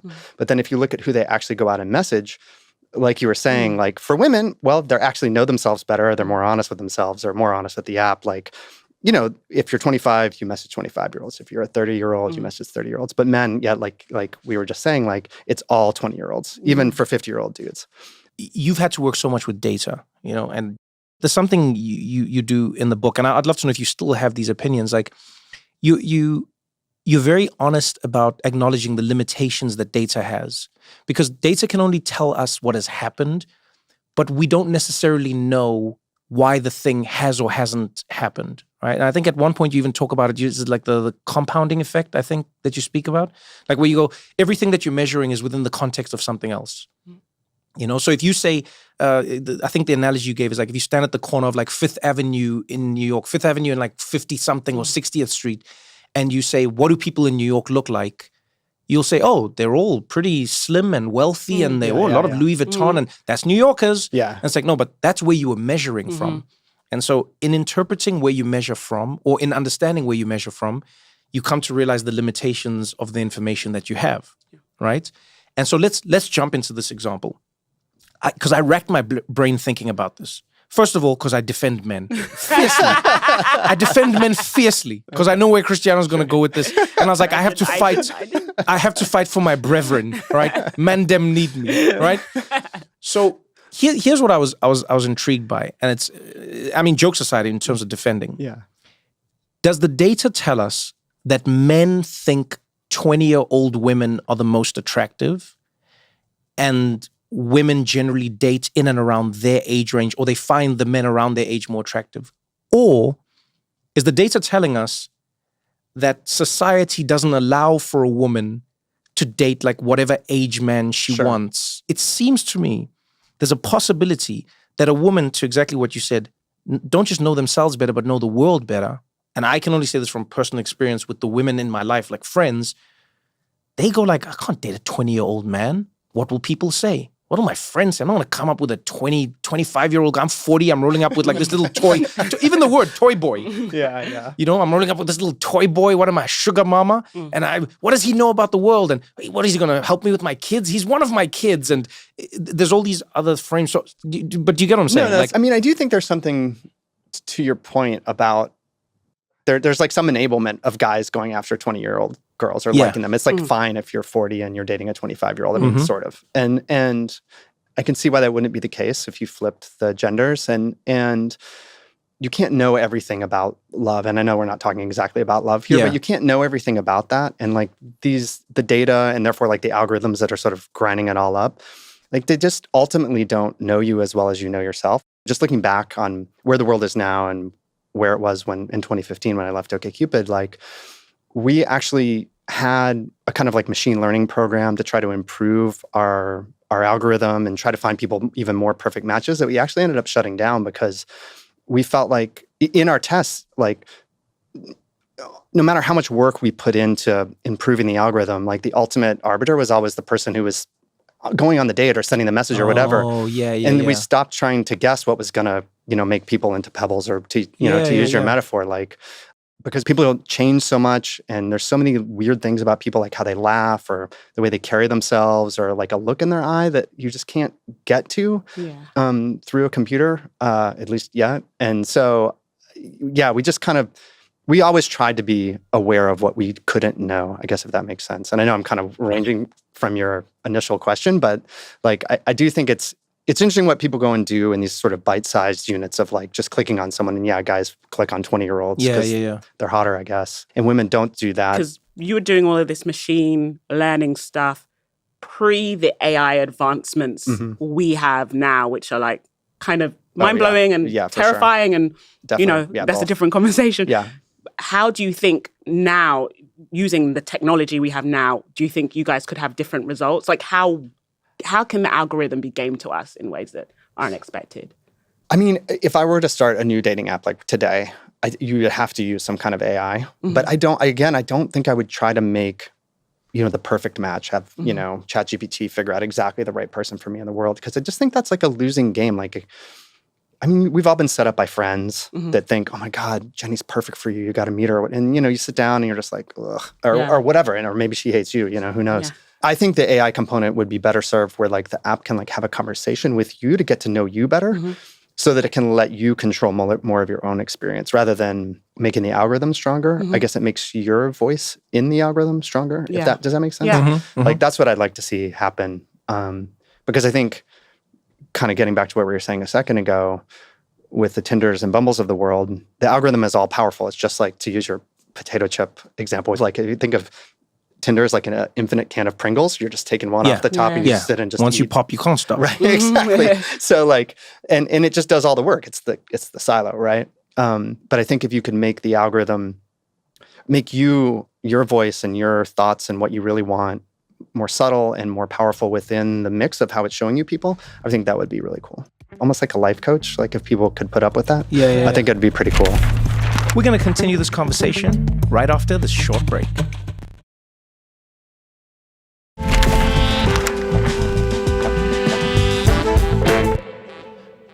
In a lot of the stuff you do, whether it's your writing or whether it's your work, and even speaking to you now, you have a very human quality to you that I don't necessarily associate with a lot of people in the world of tech. Yeah, right? Well, thank you. But I noticed this even in your writing. Your writing is full of doubt. Your writing is full of like assuming that you don't know what's going to happen, assuming that you don't have the answer, assuming that the thing could be wrong. It seems like you are cut from a different cloth, because now we live in a world where tech tells us they know everything. Yeah. You know what I mean? Like when you talk to Sam Altman, we had an episode with him on the podcast. Sam, I did not see even a hint of doubt. He was like, AGI, baby. We're getting artificial general intelligence. It's going to make the world better. No more cancer. No more poverty. We're doing it. And I was just like, wait. See you on the flip side. Yeah, no, really. He just has that. You approach that differently. You have like a doubt. So I'd love to know, like, what doubts do you have about tech in dating? Wow. Well, tech in dating. I mean, I do doubt, probably like most people that have used these apps, whether it's like healthy to have that infinite can, or just know that if I don't like this person or choose not to talk to this person in front of me, well, there's always somebody else. And you can just go through that. I'm definitely can admit that might not be healthy psychologically over like the 10 years of doing that or something, right? Like it'd be very hard to settle down with someone if, at least theoretically, there's always a possibility that there's someone better. I also doubt there's going to be a significant improvement in an algorithm that's going to be better than people's like personal tastes. As you guys all know, like there's just style and all different kinds of things about a person that you just can't reduce, and hopefully never can reduce to some radio buttons or whatever it is, like on a phone. The one thing I like and am proud of, even still, I mean, 10 years of distance between me and working in the industry, is like, I love that dating apps, even for all their flaws and as frustrated as people get with them now, they're trying to create something in the real world. Like Facebook, Twitter, TikTok, the goal of all of those things always is just to get you to use TikTok more, right? Or to eventually to make more money or whatever. Digital. Keep you digital. Thank you. Twitter wants to keep you, or X wants to keep you there, right? Arguing with someone if that's how it goes, but whatever. Whereas Tinder, even the shallowest possible experience, the goal isn't, they don't want you, the people sitting in the office working on the app, they don't want you to sit there and just swipe infinitely. That doesn't really get them anywhere either. They want you to go out and find someone that you like, you know, and you go home with them or have a relationship with them or whatever it is. And I love that about it. Like, I think that's something that I'm proud of, that it's created, you know, a lot of frustration and a lot of like heartbreak and a lot of, I'm sure, very douchey behavior out there in the world, but it's also created families and couples and all of these things. And like, and obviously I'm not saying any of these things are perfect. They're frustrating, and people have always hated dating and being single, and people have always hated dating apps. They hated OkCupid at the time. We used to like, the complaints would just like pile up, you know, just like they hate Tinder or they hate Bumble now, you know. It's like that's a common permanent thread, I think, of the thing. But it's cool that it does create something actual, real in the world. So I think that makes a lot of sense. Like, I think people hate dating, and they'll hate dating apps because for the most part as humans, we hate searching, but we love finding. Yeah. But we don't realize that finding is the conclusion of searching. Yeah. And the rejection component is obviously pretty heavy. Yeah. So, yeah. Our little monkey brains love to finish a task. Yeah. So we love to know we got to the end of something. You know, it was a book. You know, there's that feeling, and you may not even realize you feel it. But when you get to the last page of a book, there's a strange sense of relief and completion and peace that comes with it. Yeah. Yeah, the peace for sure. It has ended. Yeah. Watch a TV show and see how you feel when they write "to be continued." you don't live. If we're honest about it, you don't live. You like go into the world just a little like left on edge. Yeah. You know, you don't have the it's the same reason I feel like we have funerals. Yeah. The finishing of it. Can I tell you, like, I remember when was my grandmother's funeral. I remember thinking my whole life, I was like, funerals are stupid. The person's dead. Why are we going anywhere with them? They're dead. Let's just carry on with our lives. And it was only when I because I didn't get to go because during COVID, but during my grandmother's funeral that I realized what a funeral really is for. It's the closure. It's like the final confirmation that this person is in fact no longer with us, and you're going to see them go away to be no longer with us, right? Right. So when you're on a dating app, and to your point, there's 3 more. Right. Yeah. Who would stop looking? Why would you stop looking? Yeah. What kind of person would you be that you stopped? Whereas before it was like, who are you dating? Yeah. Oh, I'm dating Christiana. Why? Well, she's the only girl in the village. We're done. We're done. There's only 5 girls in the village, and 4 of them are married. Yeah. All right, Christiana, let's do this thing. Yeah. And then the village got a little bit bigger. Sure. And it got a little bit, but now we've made it infinite as well. And so I wonder, like, yeah, it's hard to make, like, almost any decision you make feels like settling. yes, Yes. Right. yes, but I wonder if you were to start a dating app, can you make a healthy dating app in a world that demands that the apps make as much money as they do? Because everything's about the money now, Right. Yeah. right? And I think that's like, you know, they're all like Grindr, Bumble, Tinder, which is all owned by Match, which also owns OkCupid and tons of other things. Like, yeah, they're all public companies. And Yeah. IAC, which at that time owned Match and Tinder before it was spun off into a public company, bought OkCupid in 2011. They were great partners. I really liked everyone there, but definitely the timbre changed overnight of, you know, how did you do yesterday? Yes. How did you do this week? Quarterly earnings, baby. Oh, yeah, but it comes down to the day, like information's coming in real time about how much money you're making. So I think for there to be a healthier dating app, I think it would have to be privately held. Yeah. I actually, on this this thought experiment we're doing with a new dating app, right? How does that look in this time where I think politically people are so polarized? Yeah. Because like 10 years ago, if a woman goes on a date with a guy and he says he's a Republican, it means very different things in like a post-Roe v. Wade, Yeah. Oh, for red sure. hat universe. You sit across from a guy and he says he's a Republican. In the red pill of you're like... Right. And that theoretical guy would also probably be disgusted by a lib or whatever. Yeah, how does that even look in this like where people really wear their politics now in ways that I think can be quite cumbersome to just even families don't even want to get along, let alone strangers. I mean, I think that's actually a really good insight into maybe why the current leaders are on the decline, because they just don't really gather much of that information at all. Yeah, you can put it in your profile, I guess, but like, at least as far as I know, you can't search by politics, just for example. Yeah. Hinge, I think you can, is one of the few. And Hinge, I think by no coincidence, is kind of ascendant now. It's past, They actually are. past Yeah, they Bumble actually are as doing to be better the than- number Oh, two. wow. Yeah. Kind of out of really from nothing, like 2019, the app was tiny and it's just grown. And so I think leaning more into that Hinge style model of learning more, you would have to gather more information, ask people questions, have them slow down. Like I remember when we were trying to compete with Tinder at OkCupid, like it was tough because we tried to ask all these complex things like, how religious are you? Is like a pretty complicated question. And also there's some religious people that don't care if their partner is religious. And there's some people— I'm married to an atheist Yeah, and I'm there you go. Christian. Yeah, exactly. Right. And so both of you are okay with the other way, right? Yeah. And some people are very religious and need the other person to meet them there, right? And you just have to start gathering that information and then segmenting your matches, or maybe you find someone who's MAGA and is okay with someone who isn't, for example.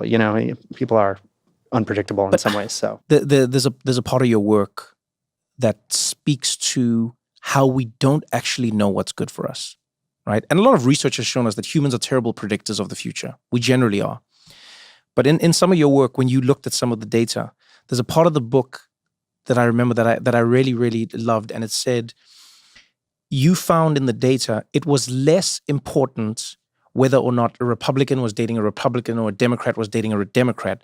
What was more important was whether or not both people agreed on whether or not they should be engaged in politics. right. And that became a greater determining factor for whether or not those people would actually get along. And I thought that was a beautiful insight into like how we see these things. Like you just said now, I'm with an atheist and there's a Christian. I would argue what will happen over time, whether he likes it or not, is your husband, Lewis, is going to be, there's going to be spirituality that comes into his life, whether he likes it or not. I mean, my youngest daughter is always like, Jesus. Yeah. My daughter was like, Jesus, Jesus, Jesus. Amen, amen. But what I mean is like, I have yet to see a world where people are not affected by the people around them. Yeah. They rub off on you. Yeah, he's made me more interested in reason. In a There way. you go. But what I would contribute to a witch now, I say, it's just, I just have a stomach virus. No one has cursed me. So yeah, I think. But yeah, and so like when I look at that work that you did there, right? And I see the data, I almost go, how much should we trust what we think connects us to people and what separates us? Because it seems like from the work you were doing, the data show that wasn't true. Right. Republicans and Democrats actually could make a really good couple, but it was the fact that they thought that they couldn't that made them not be able to. Sure, exactly. And that's very well said. But I guess that's where computers can kind of do a lot of work that a normal human being couldn't do, where it's like you can gather all this information, your political affiliation, you can also gather how much that matters to you, how engaged you are politically. Yeah. And then behind the scenes, the server or the algorithm can learn what actually makes a difference. Yeah. And then act on that. But unless you have that information, even in the kind of like primitive days of 2014 or whatever, we did tons of experiments and tests, and we're always sort of honing our match algorithm until we decided we had it to where the best that we could get it. But you have to take in that information to make that even possible. And like you might end up with unexpected sort of predictors of relationship success, or at least conversational success, which is all these apps can really manage or measure. But there are predictors, like you just said, like how strongly you feel about politics turns out matter. But if the app doesn't know that question, then it can't use it. And so I think that's what you've lost in the sort of swiping model now. Yeah. That Hinge is bringing back a little of. And I think at some point, another app will figure out a way to make that sort of palatable to a busy person on a phone today, to learn more about them and then figure out what is going to matter in a relationship that person is going to have. Yeah, because does that make sense? Yeah, it makes complete sense actually. And this is where maybe algorithms could be quite useful. Like, maybe because of like the culture I grew up in, I realized that like personalities don't really matter when it comes to relationships. It's always been about like the values you have and how you rank them. Okay. Yeah. So like... Yeah, it's like a worldview thing almost. It's like if you value, like imagine it's family, kindness. Oh, damn, I like this. So it's like if we both value money, number one, money. we're more likely to get along. It's not just the values. There's a match in values and how we Yes. rank them. Because often, like, I thought my cultural background, I saw that marriages that didn't work, it was the ranking of those values was a complete mismatch. So maybe the man only cared about money, and the woman cared about family, right? But she also cares about money, but maybe money was like number 5 and it was his number 1. So I always find couples, you know, like they're like opposites attract. I'm like, what are their values? How do they rank them? If there's a matching in the rank of those values, that's a couple that's gonna last for a long time. And I think what the algorithm can do is figure out. Yeah, that's what like computers are perfect what for. Do the values, what does Trevor value? What does this imaginary person? How do they rank them? Let's cause a match. And the reason arranged marriages, I think, were so successful back in the day is because you're in this very insular world. You're likely to have the same values because you're raised in similar environments. But now in this world where it's like we're so global and cosmopolitan, we're porous, we're being influenced by different things just on our phone. And I think what an algorithm can then do is like bring it back. Is do that work for you. Because there's a thing I asked my husband before we got married. It's like, what do you value? He's like, oh, you know, family, kindness, community. And I was like, okay, so in those things, like, what do you feel most strongly about? And when I passed that out, we matched, even though, like, again, I'm not sure about dinosaurs. And this man is like very, very historical and science-based, right? But that's amazing. But ultimately, we both value family, community, and kindness. And we will hold ourselves to, and a sense of duty. Right. So he's just like, I'm always like, you're my best friend. He's like, you're not my best friend, you're my wife. I can get rid of friends, I can't get rid of a wife. And I'm like, from a background where duty is, I'm the eldest daughter, I take that duty so seriously. It sounds like you and your husband both know yourselves really well too, which is important. But I think like just, again, working on our theoretical dating app here, like what you could do is you ask people to do essentially that same ranking that you just described, kindness, religion, whatever it is. People can order little tiles just for our own mental model. But then over the course of maybe continuing to use the app, you can ask like, there's questions you can ask about family, for example, that will help us understand how important family actually is. How much time do you spend doing this or whatever? How often you talk to your mom? Would you let your mother-in-law move in with you? Exactly. Theoretically. You could ask these like sort of components of that value, right? And kind of get, insofar as you can approximate the observed, like the real truth behind whatever this person's saying. Because most people probably will say family or whatever because they think of themselves as a good person. And generally that's kind of how society works, right? And then you could kind of have the sort of true value ranking underneath the hood. And then you'd also have a third measure. And now you'd know how well that person knows themselves too. You'd have what they say their values are, what their kind of inferred values are, and then how well those two things match. It would be an interesting way to understand somebody. How much do you think, for lack of a better term, the focus on pictures and the sort of like display of ourselves, how much do you think that has negatively affected our ability to partner up with people? Because I know in the early stages of OkCupid, the picture was really tiny. Yeah, that's tiny. It was a tiny, tiny picture. And you found that while people who were, let's say, quote unquote, better looking, attracted more matches and more people messaging. For the most part, it was like a gentle curve in a way. Yeah. And then when the picture blew up, all of a sudden, the attractive people got way more interest. Yeah, they get like more leverage on the pixels, so to speak, right? Yeah. I mean, it's definitely affected it. I think in a lot of ways, the focus on photos on dating apps for sure is the negative thing. Like, like we've said a couple times here, there's so much more to a person than, I don't know, just their face, like a headshot basically, right? At the same time, like we've discovered, we actually tried to turn the pictures off of OkCupid for a day just to see what would happen.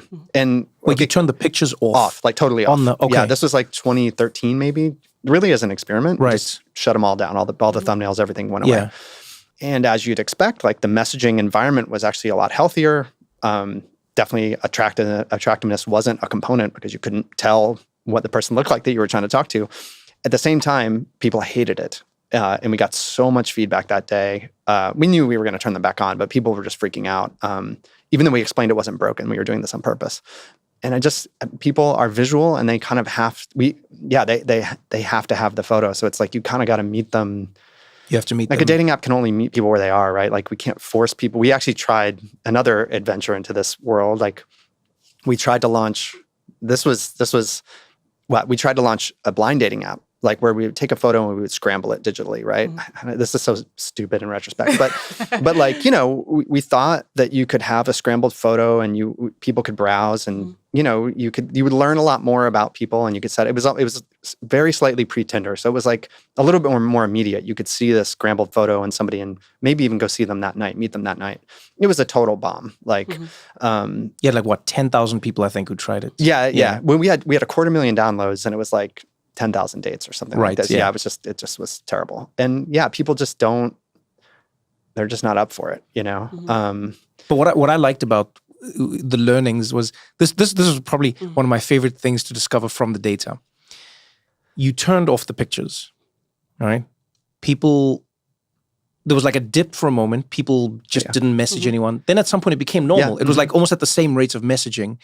And then people actually started exchanging numbers and people started hooking up and etc. And this is only in like a space of, 24, 48 hours or something like that. Yeah. It's a tiny amount of time.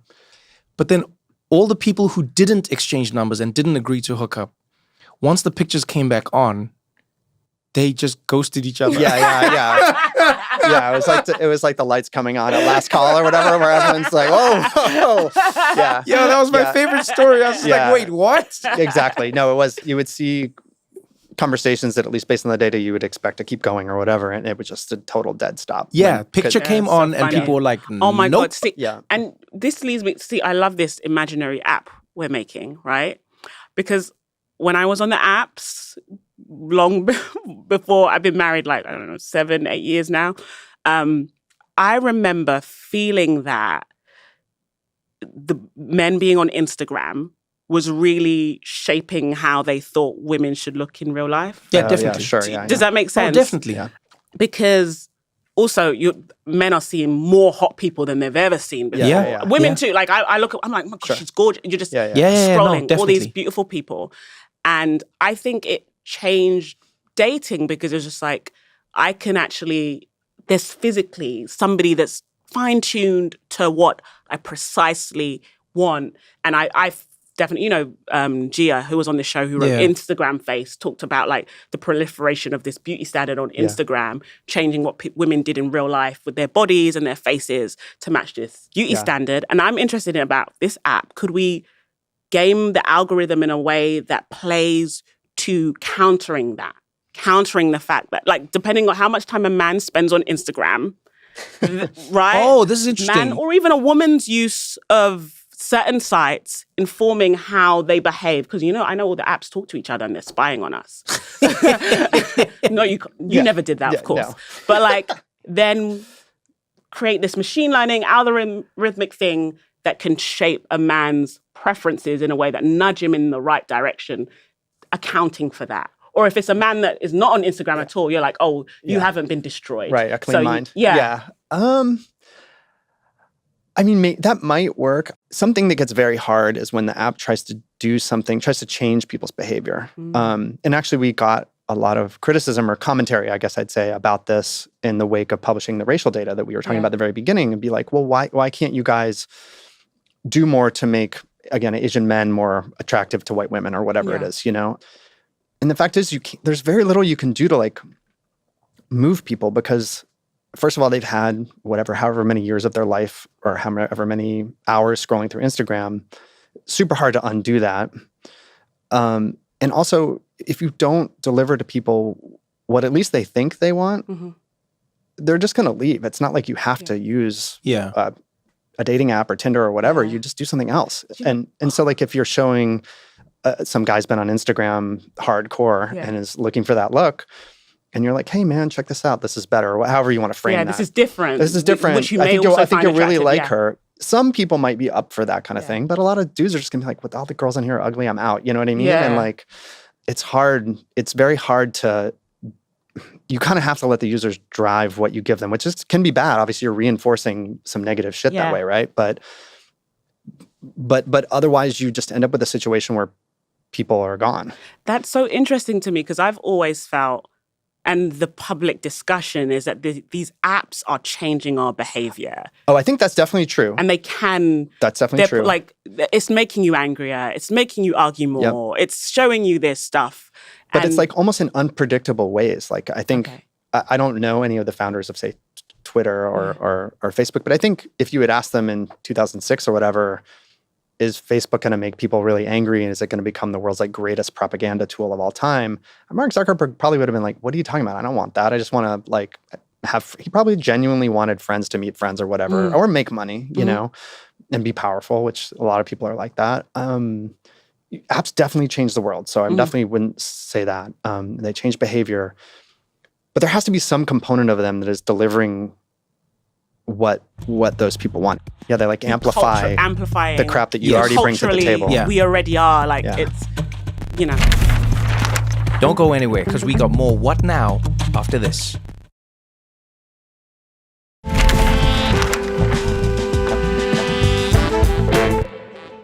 As a data expert, I'd love to know how much you allow the data to influence how you then move in the world, you know? I definitely try to live more by intuition and just... Oh, that's interesting. Yeah, I think just getting back to this like perfect love algorithm or whatever, like I genuinely think that's impossible to create a computer program that's going to predict with any real defensible set of certainty, like who person A is, which of all the person B's out there, who A is going to love, you know? I just don't think it's possible. And I think there's just a lot more to life. I mean, hopefully for, you know, maybe for not that much longer, but like than like a phone or whatever, you know, and the internet for sure. And so I really try to, honestly, I am one of those tech people who try to stay away from all of that stuff. I like the like ability of data to like tell stories. I was actually just working with my child on an assignment about the Beatles' evolution as songwriters. And, you know, we have Hard Day's Night from 64, Sgt. Pepper 67, Abbey Road 69. And you can actually go through and see in the data of the songs, like how they've grown, how they grew as songwriters, and just looking at the complexity of the instrumentation and the chord changes. And you can actually quantify it. It was like a little mini dataclysm. It was fun to do. Yeah. So I do enjoy that stuff. But back to one of your points, like I think you can be overly certain about a lot of things if you're just looking at numbers, because numbers aren't very subtle, right? They're just sort of facts that can be easily compared, and you can decide which one is bigger or better or whatever it is. But so little in life can actually be quantified down to a number, like outside of the world of sports, you know? You can try and you can pretend that like a 9.3 really captures how attractive someone is, but we all know that's not really true, right? Yeah. Like two 9.3s, there's going to be a different opinion from every person that sees these two theoretically identical people, right? So I just, I think I also try to stay away from that, from data, for that sense of the false sense of certainty about things too. What do you think it was that you got from the data that made you want to share the data with the world? Because that's something I found anomalous. One, because it had never been done before, and then two, because it hasn't been done since. Yeah, it was a weird time. It's interesting to me that you had all of this data that told so many truths, and you put it out. It's arguably like one of the biggest studies on dating, on relationships, on race, on gender, on age, way bigger than any Gallup or Pew research. Because those are like a few hundred people, 1,000 people also if you're lucky. Accurate. Yeah. And this is like, that's what I mean. But like, what made you put it out? Because, you know, Facebook guards it with their lives. You know, until they're testifying in front of Congress, they don't tell us any of their data. Right. We only find out they knew that Instagram was bad for young girls when they're in trouble. Do you know who else tells us the truth? Who? Pornhub. Oh, Pornhub does. They do that. Yeah. They'll tell you. The only people who are like, people in Nigeria are searching this is actually what you're Red searching. and blue people are the same. They all like, you know, they're into the same thing. That's the only other place like we get that. Yeah, but what do you think it was? What were you hoping to achieve by revealing something that has been kept secret for so long? I guess there was like that period, 2009, 2010, where data seemed revelatory. And this is pre-Cambridge Analytica and the whole kind of engineering of the first Trump candidacy and the fake news and all of that stuff. And there was just, it was like, it sounds corny, it was like a hopeful period, I guess, for the internet. You know, there was like hope and change. Airbnb. Yeah. Uber, you mean I can just get a car? I don't have to like wait 20 minutes. Yeah. You know what I mean? Like that whole vibe, especially in New York, it's just different. And so we had all this data. We thought it was really interesting about how what people thought was attractive about how different races would interact on our website or our app.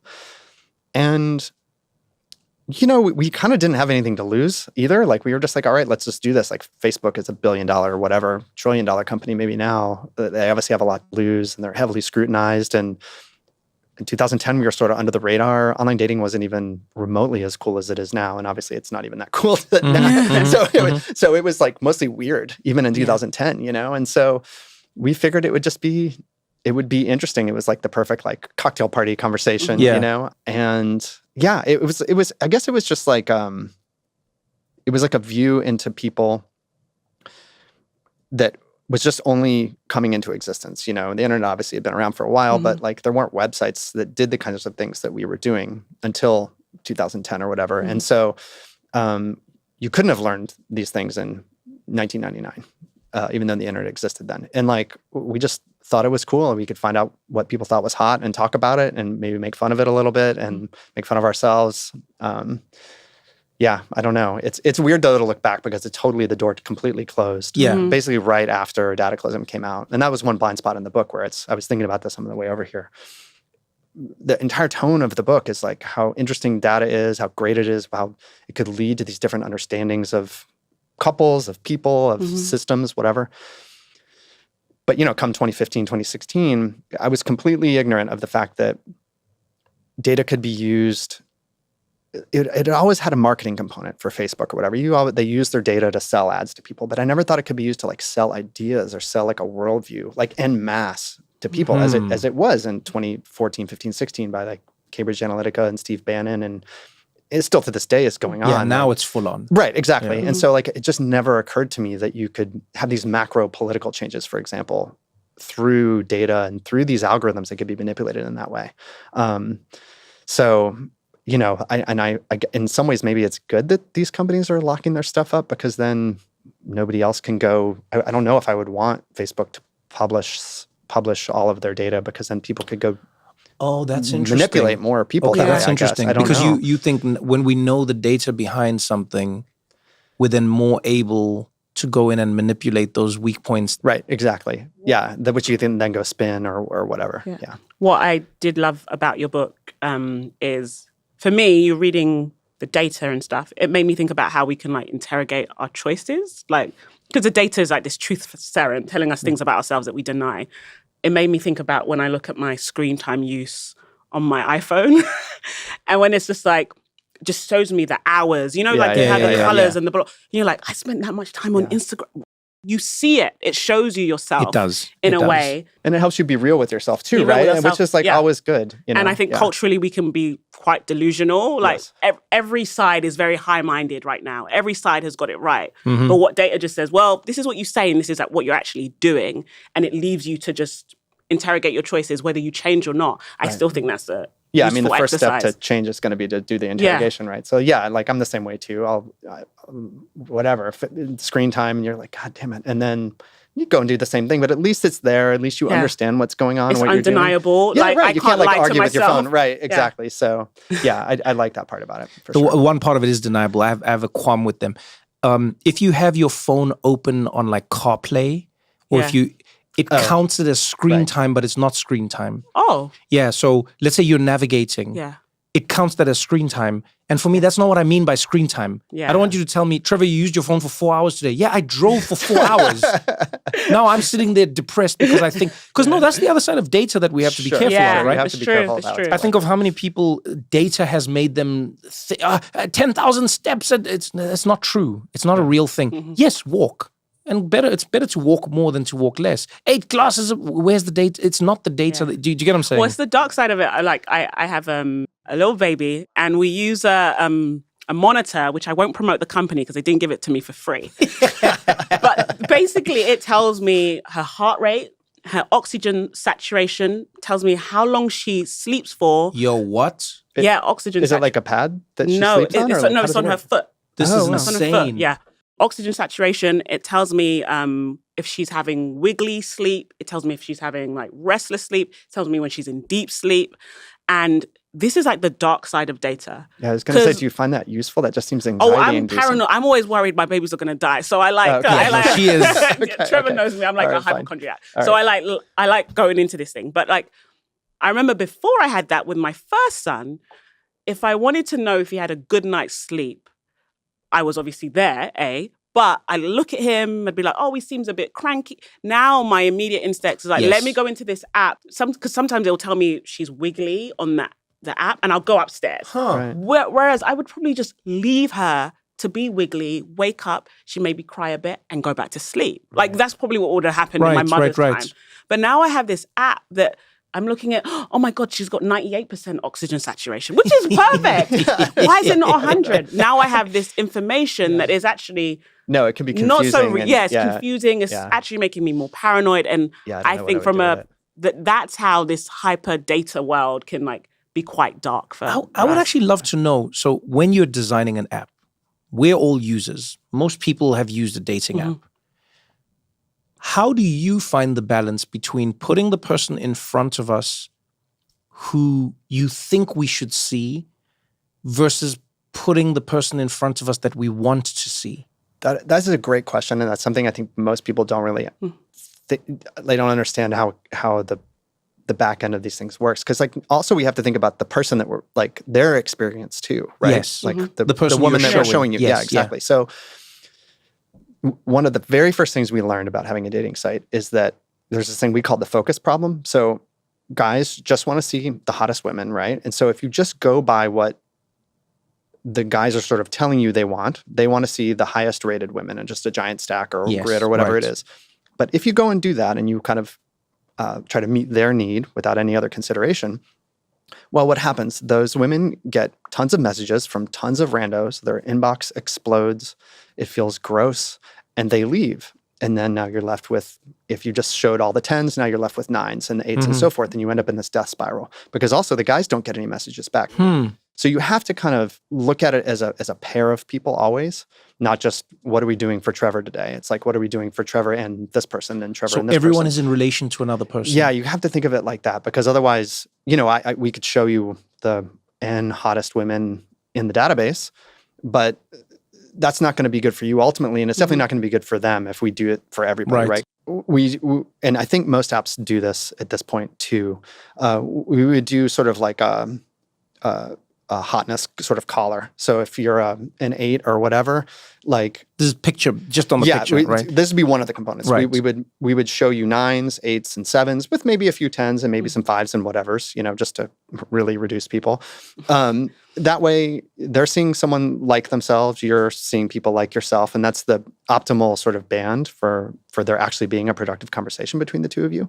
And then we would also throw in information and, you know, like the kind of classic matching stuff of like, you know, how important is religion to you or how important is politics or whatever, those kinds of things. That would be maybe a third would be the questions about the two of you. A third would be this attractiveness matching. And then we would throw in a healthy dose of just like randomness. You can't just give people what they want because your app will explode. You'll end up with this focus problem thing where you're just showing everybody, you know, women like seeing hot people too. And you'd have the same problem sort of in reverse. So you've got to be careful and manage your stack of profiles if you're doing it that way. I've always been interested by how, you know, the data shows us that most people grade other people's attractiveness by where they think their attractiveness is. It's funny. Just generally, like because everyone will, and again, we live in a world where depending on how people say it, some people will be crude and just like assholes about it. Sure. But then some people will be like overly sort of fake about it. No, I don't even see whether someone, to be honest with you, until I know them, I don't, whatever. But for the most part, when you just look at the data and the honesty, get it away from what people tell you, there is generally that band where people go, oh no, I'm out of their league. Right. And they're out of my league. Yeah. So, okay, let me ask you then a few things before we let you go. It's like, you on the back end of this, everyone is trying, I assume everyone's trying to find their fairy tale, their story, their journey, whatever it may be. Right. What are some of the tips that you would give somebody who is on a dating app to try and maximize the experience? Not maximize their hookups, not maximize, you know, but just something like, real. Yeah, something real where you go like, oh, hey, you know, this thing so let's start with like the picture. Right. Is it better for somebody to have a Photoshop picture? Is it better for them to have a group picture, a sunset picture, a silhouette picture? Let's start with that. Just like the most basic Definitely thing. wouldn't do group. That just introduces the logistical problem of trying to figure out who you're messaging, right? Okay. Some people love the group one. I know. I'm always I think intrigued it's a by that. mistake. Yeah. I guess it's like you're trying to flex that you have friends, which is kind of like the reverse of what you're really trying to do. I think in general, my advice would be something that we've talked about already. And it's just like, you just need that one vote. You're running for office and you just need one vote. So being yourself is super corny, but it's also true. Kind of accepting the fact that maybe you're going to get a lot of no's out there and being okay with that. Because I think if you start engineering your profile to increase the number of likes or whatever yeses that you get, it is going to just be more noise. Like, because you're going to have, you are ultimately only going to find one person, right? So what does it avail you to have 100 people messaging you at the time? 99, that's just 99 more people eventually you're going to have to kind of like get to know with, right? And so I would just say really bring out the things that make you unique. I mean, this is all like grandmother stuff. I mean, like, No, but grandmothers were right. Yeah, sure. Yeah. Sure. There's a lot of where grandmothers were right. Yeah. It's nice to actually see where grandma meets up with Right, data. exactly. Yeah. There is that, like, Yeah, there where is does that grandma mesh with wisdom tech? of the ages that I think is a real thing with. Even my wife's parents are from an arranged marriage, and they're super happy, as are all of their siblings. And I think there is something to that shared worldview, and having that system was designed to bring together people of a common sociological context, right? And they knew that was what really matters, right? And I think they're right. And anyway, to get back to your question, like, I think doing the things that make you unique, foreground those things. Don't try to like bury the lead, so to speak, and don't leave it for that second or third message. I think be willing to take more risks, I'd say, especially for people who tend to get a lot of messages. If you think someone's kind of cute, but maybe they're not normally your type, go for it more. Because I think ultimately that stuff is so unpredictable, especially people's digital presentations of themselves is so different than what they're actually like when they're sitting in front of you. Yeah. Many fish have been catted. Yes, exactly. There's that too. But the opposite is true too, right? Where I'm sure there's a lot of people that are present way more lamely than they would be in real life. The first time I met my husband, because we met on Twitter, and I kind of clicked his profile. But then when I saw him walk, I was like, oh my God, he's hot. That's always better. He doesn't like his pictures. He's like, it was like a headshot that you have for LinkedIn kind of thing. And then I was like, oh my God, this is a good looking man. I should have dressed up more. But you know what I mean? So it's just like, it's so interesting that you say that. Yeah. So I guess anyway, to doing it to a few things, I think put as much of yourself out there as you're comfortable doing, like your authentic self. Take more risks with the people that you say yes to, or at least engage with, and be willing to accept that the process generally sucks. It's not necessarily the app's fault. It's just how being single and trying to date is, right? Yeah. And that part of it is going to be lame or boring or terrible or awkward or worse maybe. And it's just how it goes. And you can't kind of give up. And again, like, I think dating apps are very, very far from perfect. And there's tons of very great ways to meet people that you're really going to... I didn't meet my wife on a dating app. So I'm not trying to shill for these things. But I think if you're going to be in that game, so to speak, which people are, whether we like it or not. Right, it's just like being in the world. It's like having a phone now. Right. Yeah. You can't not have a phone. You can't. Yeah. And so like, just, I guess if you're going to be in that game, try to de-gamify it as much as you can. Don't sit and try to play numbers. Like, I know a lot of guys will just be like, well, I swipe right on everybody because nobody writes me back. So I'm just kind of like, spray and pray type of deal. Spray and pray. Just like... Wait, actually on that point, does that change anything in how the app actually sees you? That's something I've always wanted to know. So for those people who are swiping on everything, that's a great question. It should. I doubt it does, because I just don't think the algorithm behind a Tinder or a Bumble, they put that kind of work into it to make that happen. And that's no slight against those companies. I think they just had different priorities. I think in that sort of hack developed after I left OkCupid and after OkCupid was a thing of just basically just like power swiping right on everybody and just seeing what happens. But definitely it should. I mean, kind of to our point earlier where you were saying, like, if you have spent an hour on the app and you liked one person, that should be very powerful. I think it should. Yeah, I agree, as opposed to liking 1,000 or whatever. But I doubt that actually gets in there. But it should. That's another good tweak for a dating app. So like 2 or we've given 3.0. you, like, we've like workshopped his next business. If you can make it better for everyone, make it better for everyone. Christian, thank you so much. Thank you for joining us. Thank you for not, thinking it was a scam. Thank you. You see, you put yourself out there. You thought it was a risk and you took a chance. Oh, I had a great time. You guys are amazing. Yeah, and if you regret it afterwards, that's fine. Great first date.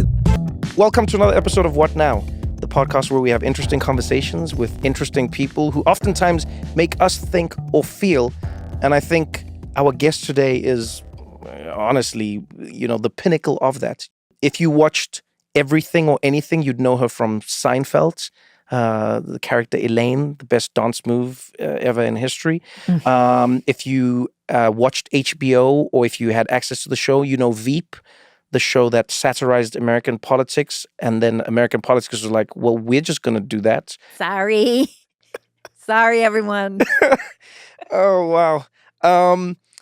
If you watch movies, you know her from really wonderful, fascinating movies that oftentimes don't match up with what you think she would be doing from what you've seen her doing on TV. And today we're having a conversation about one of those movies. It's a film called Tuesday, a fascinating story about a mother and daughter who are grappling with death that is knocking at their door in the form of a macaw. So Julia Louis-Dreyfus, welcome to What Now? Thank you, Trevor. It's so good to have you, especially considering A, how busy you are, and then B, how famous you are. Do you ever... No, I was thinking about this, and it sort of framed, what I'd want to talk to you about today. And it's evolution in all forms, and it's not really about the fame. It's just about let's call it impact even. Okay. You have impact in the 90s, starring in one of the most successful sitcoms of all time. Yeah. And then you have impact in the 2000s on Veep as one of the it's the most successful hardcore HBO just go all in. But that's the vibe at the time. SNL, I even forget SNL. Think about because that was before my time, as in I wasn't watching American TV. And then now you're doing it again in film, and you're in the podcast space, which makes me feel good, by the way. Why? Well, because if you're doing podcasts, then I think I'm in the right space at the right time. You're perfect for podcasts because you're such a conversationalist. And thank you. You are. Yeah. I mean, I've heard your podcast. You're quite good at it. Thank you. Thank you very much. Throw some back at you. Thank you very much. I like to start with a little self-compliment. Thank you very much. But no, seriously, let me ask you this, selfishly maybe. Okay. But also for people who are evolving or trying to evolve in life. How do you keep your finger on the pulse of what will be versus on just what is? I don't know. Have I done that? I'm not. You don't think you've done that? Well, I don't know. I haven't ever thought about my life like that. I mean, I know you're going to think it's bullshit. I think I've been pretty lucky, but I'm also incredibly ambitious. I don't think it's bullshit at all. Yeah, I mean, it's been both. I've also failed, by the way, but carried on from it because I just like to do this. That's all. But I would add that I don't feel regret. I don't have regret. So even the things that didn't work in the way I had hoped that they had worked, I can stand by proudly. Even SNL, for example, I stunk on SNL, but it was not a good experience for me. But guess what? I met a lot of people and I learned a fuck ton on that show. I did. I really learned a lot. And that, but I learned the hard way. It was hard. It was hard. Do you bounce back quickly from those? I guess I do-ish. Sometimes it takes some time. You can get a little bruised. I've take it to, sometimes I cry and stuff and it's okay. Yeah, because I know for stand-ups, we try and find that next joke or the next moment that'll make us feel like we're in the right place. How do you help yourself bounce back? What's the thing? Oh. Because with stand-up, it's easy. You go tell another joke, and then it sort of I see. helps you get over the previous failure. Yes. I walk away from it completely. Oh, damn. Yeah. So I can just, I get out of that headspace. That's the thing that's so nice about, since we're not, we're not brain surgeons here. We're actors. And so you can be like, all right, fuck it. It's just movies. It's just TV. I'm I'm going to go focus on something else. And so I do. And that's good for me too, for real.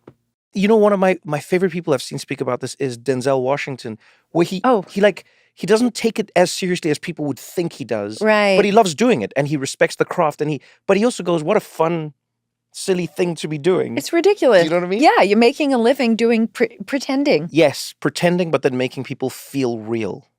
Yeah, which I love. I remember when I was little, really little, and I was in the car with my mom, and she was driving and she was, I don't know, talking to somebody in the front seat. And I was listening to the conversation and I was noticing how it didn't sound like people acting. It was people talking. So I've already started to notice things like that. How old were you when this was happening? Maybe 8. Wow. But I remember noticing that. And anyway, I don't know why that just popped into my head, but it did. You're just sitting in the car. Listening. And you're going, this sounds real. This sounds real. Yeah, this sounds real. When did you know you wanted to do that? Like Oh, from the get-go. I mean, I don't remember knowing that I didn't want to do it. I've always wanted to do it. But what did you want to get into, the show or the business? The show. I wanted to be in a show. Yeah? Yeah. I mean, I wanted to, play a part. I was listening to your conversation with Conan, which was really great. And the two of you talked about how there used to be like a linear path to success. It was like you make a sitcom, yeah, and then you hope that another one comes, and then maybe there's a movie, and then your life is over. You've broken that mold time and time again. And when I speak to people who are in the industry, like if I say, "Oh, I'm going to be talking to Julia Louis-Dreyfus," it's amazing how they all admire you for forging like a new idea of what you can do. Mm. Do you feel that for yourself as well? Do you ever, like, what I mean is, do you think to yourself, I'm going to do something new purposefully? Or is it the luck that's coinciding with you just wanting to work? It's not necessarily something new. I wouldn't sort of characterize it as such. I would say I'm going to do something that gets me going, and I'm going to find that again. Does that make sense? That makes complete sense. Yeah, that's what I'm looking for. That, and it's exciting. It's kind of like fishing. You don't know what's going to bite. Do you fish? I do. Really? Yeah. What kind of fishing? Any kind I can do if I'm on a boat or if I'm near a river. I'm not very good at it, but I do love it. There's something about the excitement. You don't know what's coming. And I sort of feel that way about jobs, touch wood. I'm also superstitious. Superstitious. Okay, I like that. So you just go, I don't know what's going to happen. I don't know what it's going to be, but I'm going to jump into this excitedly and then see. Yeah, totally. What do you like about working? Because I feel like everyone has a different thing. Some people are running away from something. Some people are running towards something. So what do you like about working? I like, well, there are a few things I like. I like being part of a team because when you're working on something, you're, as actors and with crew and the director and so on, you're part of a team. You're all working towards this common goal of making whatever this is. Right. And, I'm making the assumption that everybody's on the same page. That's not always the case. Sometimes people are bumping heads. But let's just assume when it's really working, that part of it is incredibly satisfying. And then I like the play of work. I like playing. I like the playfulness of being an actor. That just really appeals to me. And were you like, I've met you out and I feel like at the club, I want everybody to know this. You were partying hard. We were at the club. Yeah. It was a good time. I was like, it was a great time. I was like, JLD, what you doing in the club? She's like, I can't hear you. I was like, that's because we're in the club. Yeah, I know. But when we met. And we were wasted. No, but when I met you out, I was pleasantly surprised at how close you are to some of the characters you play. Obviously not as crazy and as quirky as some of the moments, but there's the underlying current of you in everything. Sure. And then like in this new movie, for instance, that you're in, Tuesday, I don't recognize you, to be honest. Okay. Which I think is a good, like, I see parts of who I think you are, but I don't see you. The me that you know. Yes, exactly. Exactly. Who do people think you are versus who you are? Like, how far do you think those two are from each other? Well, they always think I'm going to be funny, which I'm not. I mean, I am, but I'm not, Yeah, but you are. But you know what I mean. Yeah, okay, yes. I'm sure it's the same for you. People are expecting something to come from you. I often disappoint people. Yes, I do the same. I do the same. I'm actually I'm an observer. I'm listening to those conversations. This is what I try and explain to people. If you're always performing, when are you absorbing what you're going to put into the performance? Correct. That's exactly right. Okay, I see this. Yes. Yeah, Tuesday was. First of all, thank you. Oh wow! I know it's a weird thing to say, but thank you. Oh wow! So because I watch things before the interview, and then sometimes they're terrible. Yeah. And I don't mean that in like a disparaging. It's just like they're terrible. Well, they can't all be good, right? Yes, exactly. Half my stand-up, I'm sure, is terrible. So I understand, but I don't put it out. But this was like, it wasn't just amazing. It was also way deeper than I thought it was going to be, and I didn't know what to expect. Oh, good. Oh, good. I'm not going to lie. I watched it cold. You had no idea? No idea what I was getting into, which is how I like to watch movies. Sure, that makes sense. Yeah, and then I got into it and I was like, is this a horror? Then I was like, no, it's not. No, wait, what is happening here? It's really disconcerting. Yeah, well, I mean, it's it's a fantasy. It's a sort of a fairy tale with magical realism, and you go on this journey with the sort of three main characters. Yeah. My character, Zora, my daughter, Tuesday, and, of course, Death. I almost don't want to spoil it for anybody, but I want to talk about the themes and the story. I will say things that hopefully will make people watch the movie. Okay, that's good. But won't make them understand the movie. Okay. But we won't be able to pick it completely apart anyway, because it's sort of multi-level, that movie, I think. But anyway, I'm so curious to know what appealed to you or didn't or whatever about the movie. I really am. So the first thing for me is I couldn't tell whether or not it was a comedy, which I think, I genuinely think is one of the best things you can create in life is a story where people are unable to discern whether or not it is or isn't funny, because I think that's what life is, depending on how you're looking at it all the time. Couldn't agree more. Like if somebody falls in the street and it's like that like funny splaying fall, it's funny if you're not the person. When you're the person, it's not funny until they have a little time away from it. Then it becomes funny. And I feel the same way about like stories and movies and things. Is depending on what moment you're watching it from. Yeah. You go, man, this is funny. No, it's not funny. This is very sad. This is deep. Right. This is hilarious. Yeah, it's got a little bit of everything, but I would say it's much more dramatic than it is comedic. But by the way, completely off subject, but somewhat related. Have you ever seen that footage somewhere on the internet where they took like The Shining and they put a comedy soundtrack to it? Yes, I have seen that. Isn't that fascinating, by the way? Yeah. But anyway. I talked to, it was Jordan Peele about this. And I said to him, please don't be offended. Sometimes I say things, I understand people might take them wrong. So I said, don't be offended. But sometimes I watch your movies and I go, this is a very funny comedy. And he said, in his opinion, all horrors are comedy with scary music. Oh. It's the same pacing. It's the same rhythm. It's the same. That's fascinating. And so I wonder I need to work with him. I would love to work with him. Yeah. When you're reading the script for a movie like Tuesday, are you seeing it as something because they've told you it's that, or are you going, oh no, I can make this what I want it to be because I'm going to be in it? Neither. I read it cold, so I did not know what it was, and you can imagine I was just sort of like blown away by what was on that page.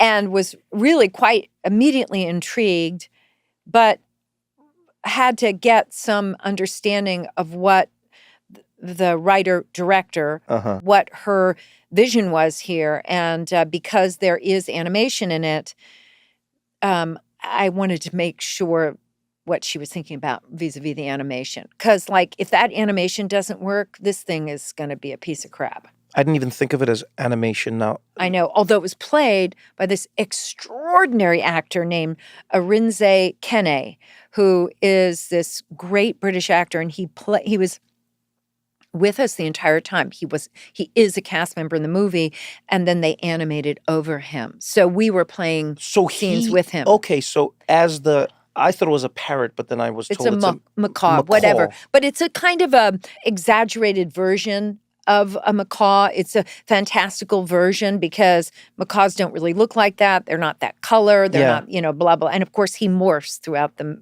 movie, size and color-wise. It's very disconcerting. Yeah, it is, in fact, because in the beginning of the film, my character is completely in denial about what is happening in her life and, more importantly, what's happening with her daughter, and is making very, very bad decisions because of that denial. Right. Denial's not a great response most of the time. Yeah, and yet it seems like the most natural one. Yes, exactly. I think we all do it to a certain extent. I think it would be weird if we didn't. Yeah, but you know what else is weird? We're all this movie, it's a conversation starter, I suppose, about death and dying and afterlife and all of that. And it is extraordinary to consider that we're all going to die. And we don't really think about it too much. But it's funny to think that all the people in this room, we're all going to be dead one day. You hear that, folks? Weird. Did I freak you out? That's what I loved about the movie, was you were playing, in my opinion, everybody's idea of who should and shouldn't die. Okay. Like, you represented the idea that we all have of who, like, we all think we know who should and shouldn't die and when they should and shouldn't die. Yeah, I'm negotiating with death. Yes. Yeah. I have a friend who always says, you don't know that you're going to die. He has this theory, and I actually believe him. He goes, we all do not know that we're going to die. Well, what? We think, like, as a theoretical idea, we understand that death is the conclusion of life. Yes. But he argues, and I felt it in this film in a way, he argues that nobody knows that they're going to die. Like, I know it seems like it's... Well, would he agree that your body will stop working at some point? No. He says, but he just says as because people... if that's not the case, your friend needs some major help. No. So this is what he said for me tied into the film, because every day people are dying. Yes. Right? I would argue that most people are shocked when they die. Shocked, and the people around them are shocked. Yes, and that's what he's saying, is because nobody knows. Like, it's like we don't know that it'll happen. We don't believe that it'll happen. We're told it like a theoretical thing. That's right. And yes. Everyone goes, yes, of course death is, yes, of course. And then it's like, wait, me? Totally. What, my family? Exactly. Isn't that amazing? Isn't that amazing to think about? Yeah. Yeah, it really is. Me? No. You mean them over here. No, not me. We're going to continue this conversation right after this short break.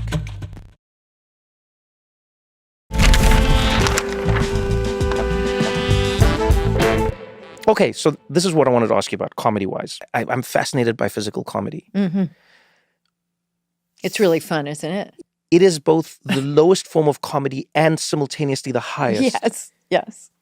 And so I wanted to know from you, like how are you thinking of physical comedy in a movie about death that's really sad, but you're still doing something really funny, but it's not the same way you would do the funny as Elaine? Like the scene, for instance, where you grow to the size of the room. Mm. It's very funny. You think? You didn't think it was funny? No, I didn't think of it as being funny, but I'm delighted you did. It's fine. Oh, damn. I might have that comedian brain thing where I laugh at the wrong things. It's okay. You're the winner. You laughed. I didn't laugh. I thought it was funny. Oh, I see what you're saying. It didn't make me laugh, but I went, this is a funny... It's weird. I would say it's weird. Yes. It's weird. But that's different than physical comedy, I think. I mean, in my view. Well, but you're the expert. I would defer to you. Well, I mean, when you say physical comedy, I'm thinking of using your body sort of physically to get the laugh, to enhance a joke, as opposed to in this film, there's all this crazy physical stuff that happens, but it wasn't in service of a joke necessarily. Does that make sense? That makes complete sense. Okay. And so the way I interpret physical comedy is I go, how does somebody do something with their body that can make you laugh, whether or not that's why I talk about falling. Yeah, falling is great. Like I think falling is the best physical comedy. Yeah. But no one who's falling intends for you to laugh. It is not punctuating a joke. They're walking, and then there's a joke at the end of it. But there was not a joke. No one wrote a joke. Yeah, right. Walking, no more walking. There was a scene that we did on Veep. It was in the last season, and I think it's the convention. Maybe it's the final episode. I don't really remember. But anyway, in which my character's having, I can't even talk about it. It still makes me laugh. My character's having a really bad time, per usual. Nothing's quite going her way, and she's flipping out. And I'm sitting at a couch, and Tony Hale, who plays my beloved, or would like to think he's beloved assistant, comes up to me and he says, and I'm out of my mind, and he comes up to me and he goes, do you want 6 almonds? It was sort of a nod to remember? The Obama Yes. almond story. Yes, which was 7 almonds for him. And so he goes, do you want 6 almonds? And this is physical comedy that I thought really helped that joke, because it was written, do you want 6 almonds? But then what happened was Tony comes up sort of behind the couch and into my ear, and I turn and I scream at him, full pitch scream in his ear, no. I'm telling you this now. It's not funny in the telling, but it's a huge scream at him. And he fell backwards behind the couch. And I honestly, to this day, as you can tell, I think it's one of the funniest things I have ever been a part of. His fall, and it made me think of it because it was a fall, because he also falls out of frame, which is, it doesn't get better than that. Falling out of frame. Was it planned? Oh, we planned it in rehearsal. So in other words, it was written, do you want 6 almonds? Selena screams no. But then I have this idea, well, how about he comes over, he whispers it, and we do it in such a way so that my no knocks him out. And I mean, it was very Tex Avery cartoon-like, but in the scene itself, it seemed to make sense. Anyway, watch it, you'll see what I mean. This is what I'm now understanding. What I find funny oftentimes in life is not the intention of the person. It's not whether the thing will or won't be a joke, and it's whether they said it. It's how ludicrous the action is. Yeah. And how it... Yeah. Like when you eat the head of a fully charred creature thing, it's so like... And there's a thing you do with your eyes, which is like, it's almost like you're thinking like, this is... But you know what? It's done. It's done. Totally. I have done what needs to be... And you even pause while chewing it. There's like a mid-chew pause. Yes. And then more chewing. Yes. And that's what I don't know. That's what I find funny. I think it's I guess that is funny. I mean, I think in the theater people laugh, or they're like, "Oh, Jesus!" I mean, it's also, I guess, disgusting. I don't know. Yes, Yeah. And I think that's a great story. That's a great performance. I'm humbly saying, as an audience member, please, I'm not a director. I would shout action at the wrong times. So I don't think so. You strike me as a clever person. I couldn't help find myself wondering when I was watching the story about Tuesday. I couldn't help wondering how much of it you drew from your life, or how much of it reminded you of your life. You've shared your story of like the pain of loss in your life. Yes. Losing your dad, for instance. Yes. And just like how much he meant to you, his love of poetry, and the way he connected with you as a human being and shaped you into who we see you as today. And you've shared your journey, for instance, diagnosed with cancer, and how that affected you, etc. When you're watching the movie Tuesday, I feel like everyone can and will connect with it, because everyone has or will deal with loss and grief in some way, shape, or form. And I wondered when you were doing that, was there a part of you that was either remembering or processing or feeling, or did it connect with you in a way that went just beyond the story? Oh, without question, the entire movie. I tapped into my experience as someone I've lost a number of people who are very close to me. I certainly tapped into that. I tapped into the ferocity that I feel as a mother. And my bond with my children. yes, I would fight death to save my child's life. I would fight death. I wouldn't even hesitate. So I tapped into all of that stuff, all of it. And because that's your job as an actor, you have to bring honesty. And so that's what I did. And it was not easy. How do you move on after loss? Like loss? Well, in my experience anyway, and people suffer all kinds of different loss, and of course, but in my experience, it takes time, and then something that sort of helped me, and I've found it to be the case, is that it's not like the relationship with the person that you've lost has ended, it's just shifted. So, for example, you mentioned my father. So I think of my father all the time. I feel as if I still have a relationship with him. And it's maybe more of a mysterious spiritual relationship, but he's very much in my being. And so it's a shift. It's a shift. What about you? Have you had a lot of loss? The only loss I've experienced in my life, I think, is my grandmother. I remember thinking about this. When it happened, I didn't realize that I'd never experienced grief until that moment. Were you with her when she passed? No, I wasn't. But I remember when my gran passed, it's almost like there was a door inside my chest that had never been opened. Oh. And all of a sudden somebody opened it. Yeah. And I was feeling something that I couldn't, it's like a color on a wheel that doesn't have a name or label attached to it. So you go, it is neither sadness nor is it joy, but it feels like both at the same time. I can't explain it. I found myself crying but also smiling. Because I was like, I don't know. It was like every memory of her, every moment when I would walk into a room and she would smile at me, every dish she would cook for me, it felt like her life was playing again in my head, and I was celebrating that with tears. It was a very, very strange feeling. You still think of her a lot? Oh yeah, all the time. Whenever I'm feeling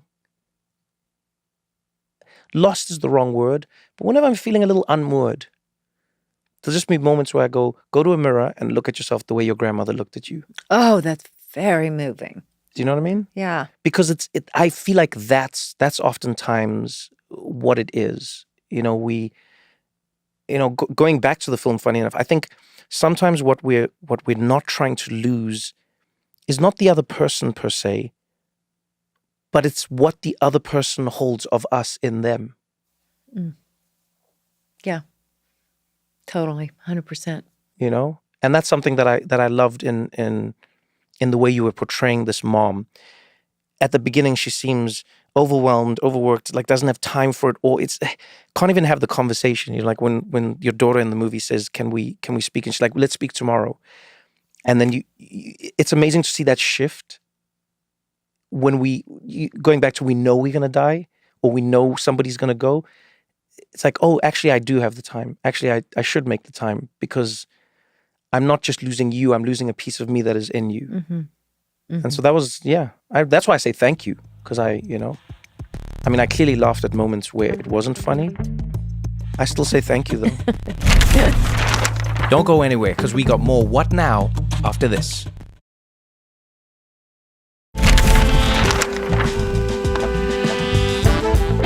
So you're also the host and creator and driving force behind a podcast that has become really successful, Wiser Than Me. It's different because it's not the same type of project. It's not attached to a giant studio. It's not a machine. Right. But it still excited you, I'm assuming. It did. Yeah. It excited me because it was that decision was really driven by my own curiosity. For real. And sort of like consternation at the fact that older women become invisible and older men, particularly older white men, are not invisible. And that irritates me. But it's not really being driven by irritation. It's being driven by curiosity, because I saw this documentary about Jane Fonda, which if you haven't seen it, you really should, because you'd really be interested in it. And so it got me thinking like, wow, I didn't know all of this about Jane Fonda. She's got this huge life. She's done so many different things. Yeah. And I hadn't really given that consideration. And then I thought, well, who else is, there must be so many older women in the universe who have done so many things, and we're not hearing from them in an in-depth kind of way. Oh, I wish that somebody would do that. And then I thought, okay, I guess I'm going to do that, because I was very curious about it. But it's hard work doing a podcast, in case you didn't know. Yeah, but yours seems like it's particularly hard because you have a conversation with a person who you admire that sort of like starts in the benign and really blossoms into this beautiful examination of life and how you see yourself and the stories you'll tell and the stories they'll tell and the advice that they'll give you like on the show. Yeah, it's amazing, right? Do you know what I mean? Like there was one episode, I forget who it was, and she was basically like chastising you for being worried about death and aging and everything. Isabel Allende. Yeah, it was really amazing.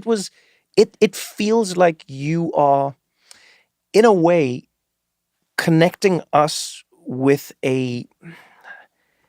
it's spiritual. That's the way I'd put it. It feels spiritual to me as I'm doing it, even though it just takes so much time. But it does. It feels, every time I finish one of these conversations, first of all, I'm exhausted. But I am, half the time I'm weeping, and I feel better for it. If you were interviewing you as like the young you, let's say let's say you were on your podcast as you now, but then speaking to you when you were like kicking things off, is there anything you would change? It doesn't seem like there's anything changeable in your life. Oh, that I would tell myself? Yeah. Oh, absolutely, sure. No, like what? Well, you think I'm making a joke, but I'm not. I would say wear sunscreen. I'm not kidding you. Wear sunscreen. I know. It's not deep, but it's really practical. And I would say trust your instincts. When did you ever not trust your instinct and regret it? I was not as self-assured as I wish I could have been when I was, I had an interior monologue of questioning myself a lot when I was younger. And I wished I felt more self-assured, It was a different time too, I think, to a certain extent. So what do you think changed? Because now you carry that swag. I mean, I don't know you like without that swag. So what changed? What changed? Experience. I've learned a lot. Yeah? Yeah, I've learned a lot, For example, when I first started to try to produce the television that I was in, I felt nervous about asking for it. And I sort of wrung my hands about that. And then if the powers that be pushed back, that would sort of make me feel self-conscious in a way. Yeah. And now I know that that's ridiculous, and that I have a lot to offer. And I'm going to produce it. You're Julia Louis-Dreyfus. Fuck off, yes. That's what you do now. That's what I do. I was reading this thing about, I think it was a profile in the New York Times, and they were asking you a question that I feel like everyone is getting asked all the time. I don't remember people not being asked it in the last, let's say, like 7-ish years. And the question was, do you think that there is comedy that cannot be told? And, do you think that comedy people are becoming more sensitive? And I really loved your answer. Good. I'm glad. No, I really loved your answer because I agree with it. It would be funny if I loved it and I think it's wrong. But I loved it because I agreed with it. I loved it. You're full of bullshit. Yeah. I love the fact that you said there is nothing wrong with being sensitive to how comedy is or isn't affecting people. Right. Right. And I also agreed with the sentiment that it's not like you can't make the jokes. Exactly. People are making jokes. People are continuing to make jokes. Yes. It's continuing. We're not being hamstrung. And I'm in big favor of evolving. Think of what entertainment was 50 or 60 years ago. I Yep. defy you to look at that. We have evolved from then. And I think we must continue to evolve. Yeah. Yeah, I completely agree. Yeah. I also don't think there's anything wrong in accepting that evolution does not necessarily mean that the past was bad. I think sometimes we're unfair to ourselves as people. And I go, especially as a comedian, I'm like, comedy's going to evolve. Society evolves. Like there are things that society, used to deem very acceptable that it doesn't anymore. Like right now, we could be doing things in comedy or in conversations that people think are cool today. And then in 20 years, they'll be like, oh, we might even go, I can't believe I spoke like that. Oh, I believe I said that. I can't believe I said that. I hadn't realized. I wasn't looking at it through that lens. Yes. There's more to understand. There's a lot we don't understand. That's true. Mm-hmm. I do also wonder, maybe you think about this. Do you ever think about how we find the balance between caring what everybody thinks about everything we create and also creating because we think something is worth creating? Yeah, I do. That balance that's the balance right there. Because if you start to care too much about how it's received, you will be paralyzed by that. So it has to come from within about what appeals to you. You come at it from that. And if it lands, fabulous. Right. But if it doesn't, well, at least you're true to yourself so you can walk away with your head high. That's what I think. So here's what I think. I always think it's about acknowledging the possibility that you might share the world with somebody else, but then still moving forward with what's true to you. Yeah. So it's like I try and do comedy the way I drive, like when I'm on the road. I drive because I'm trying to get somewhere, and I'll change lanes when I feel it's appropriate, but I acknowledge that there may be other people using the road. So I am amazed that you've brought this up because I have often thought that if government and people in societies, let's see, I'm going to articulate this just right. I wish very much that politics could work exactly as you say. Because, in other words, you want to get ahead of the car in front of you. Okay, that's fine. But you're not going to do it so that unless you're out of your mind, you're not going to do it so you're going to drive that other car off the road, right? Mm-hmm. So there are parameters of respect that are built in and your preservation. Yeah. We all want to get somewhere quickly, I assume. Yeah. But there is an understanding that we're all doing it at once, and that has to be understood. Anyway, I don't know. I sound maybe silly, but no, I love that.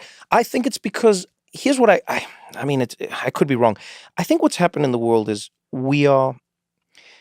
in many ways, we've become so insulated from each other that we no longer believe that other people are actually moving in a direction that is similar to us.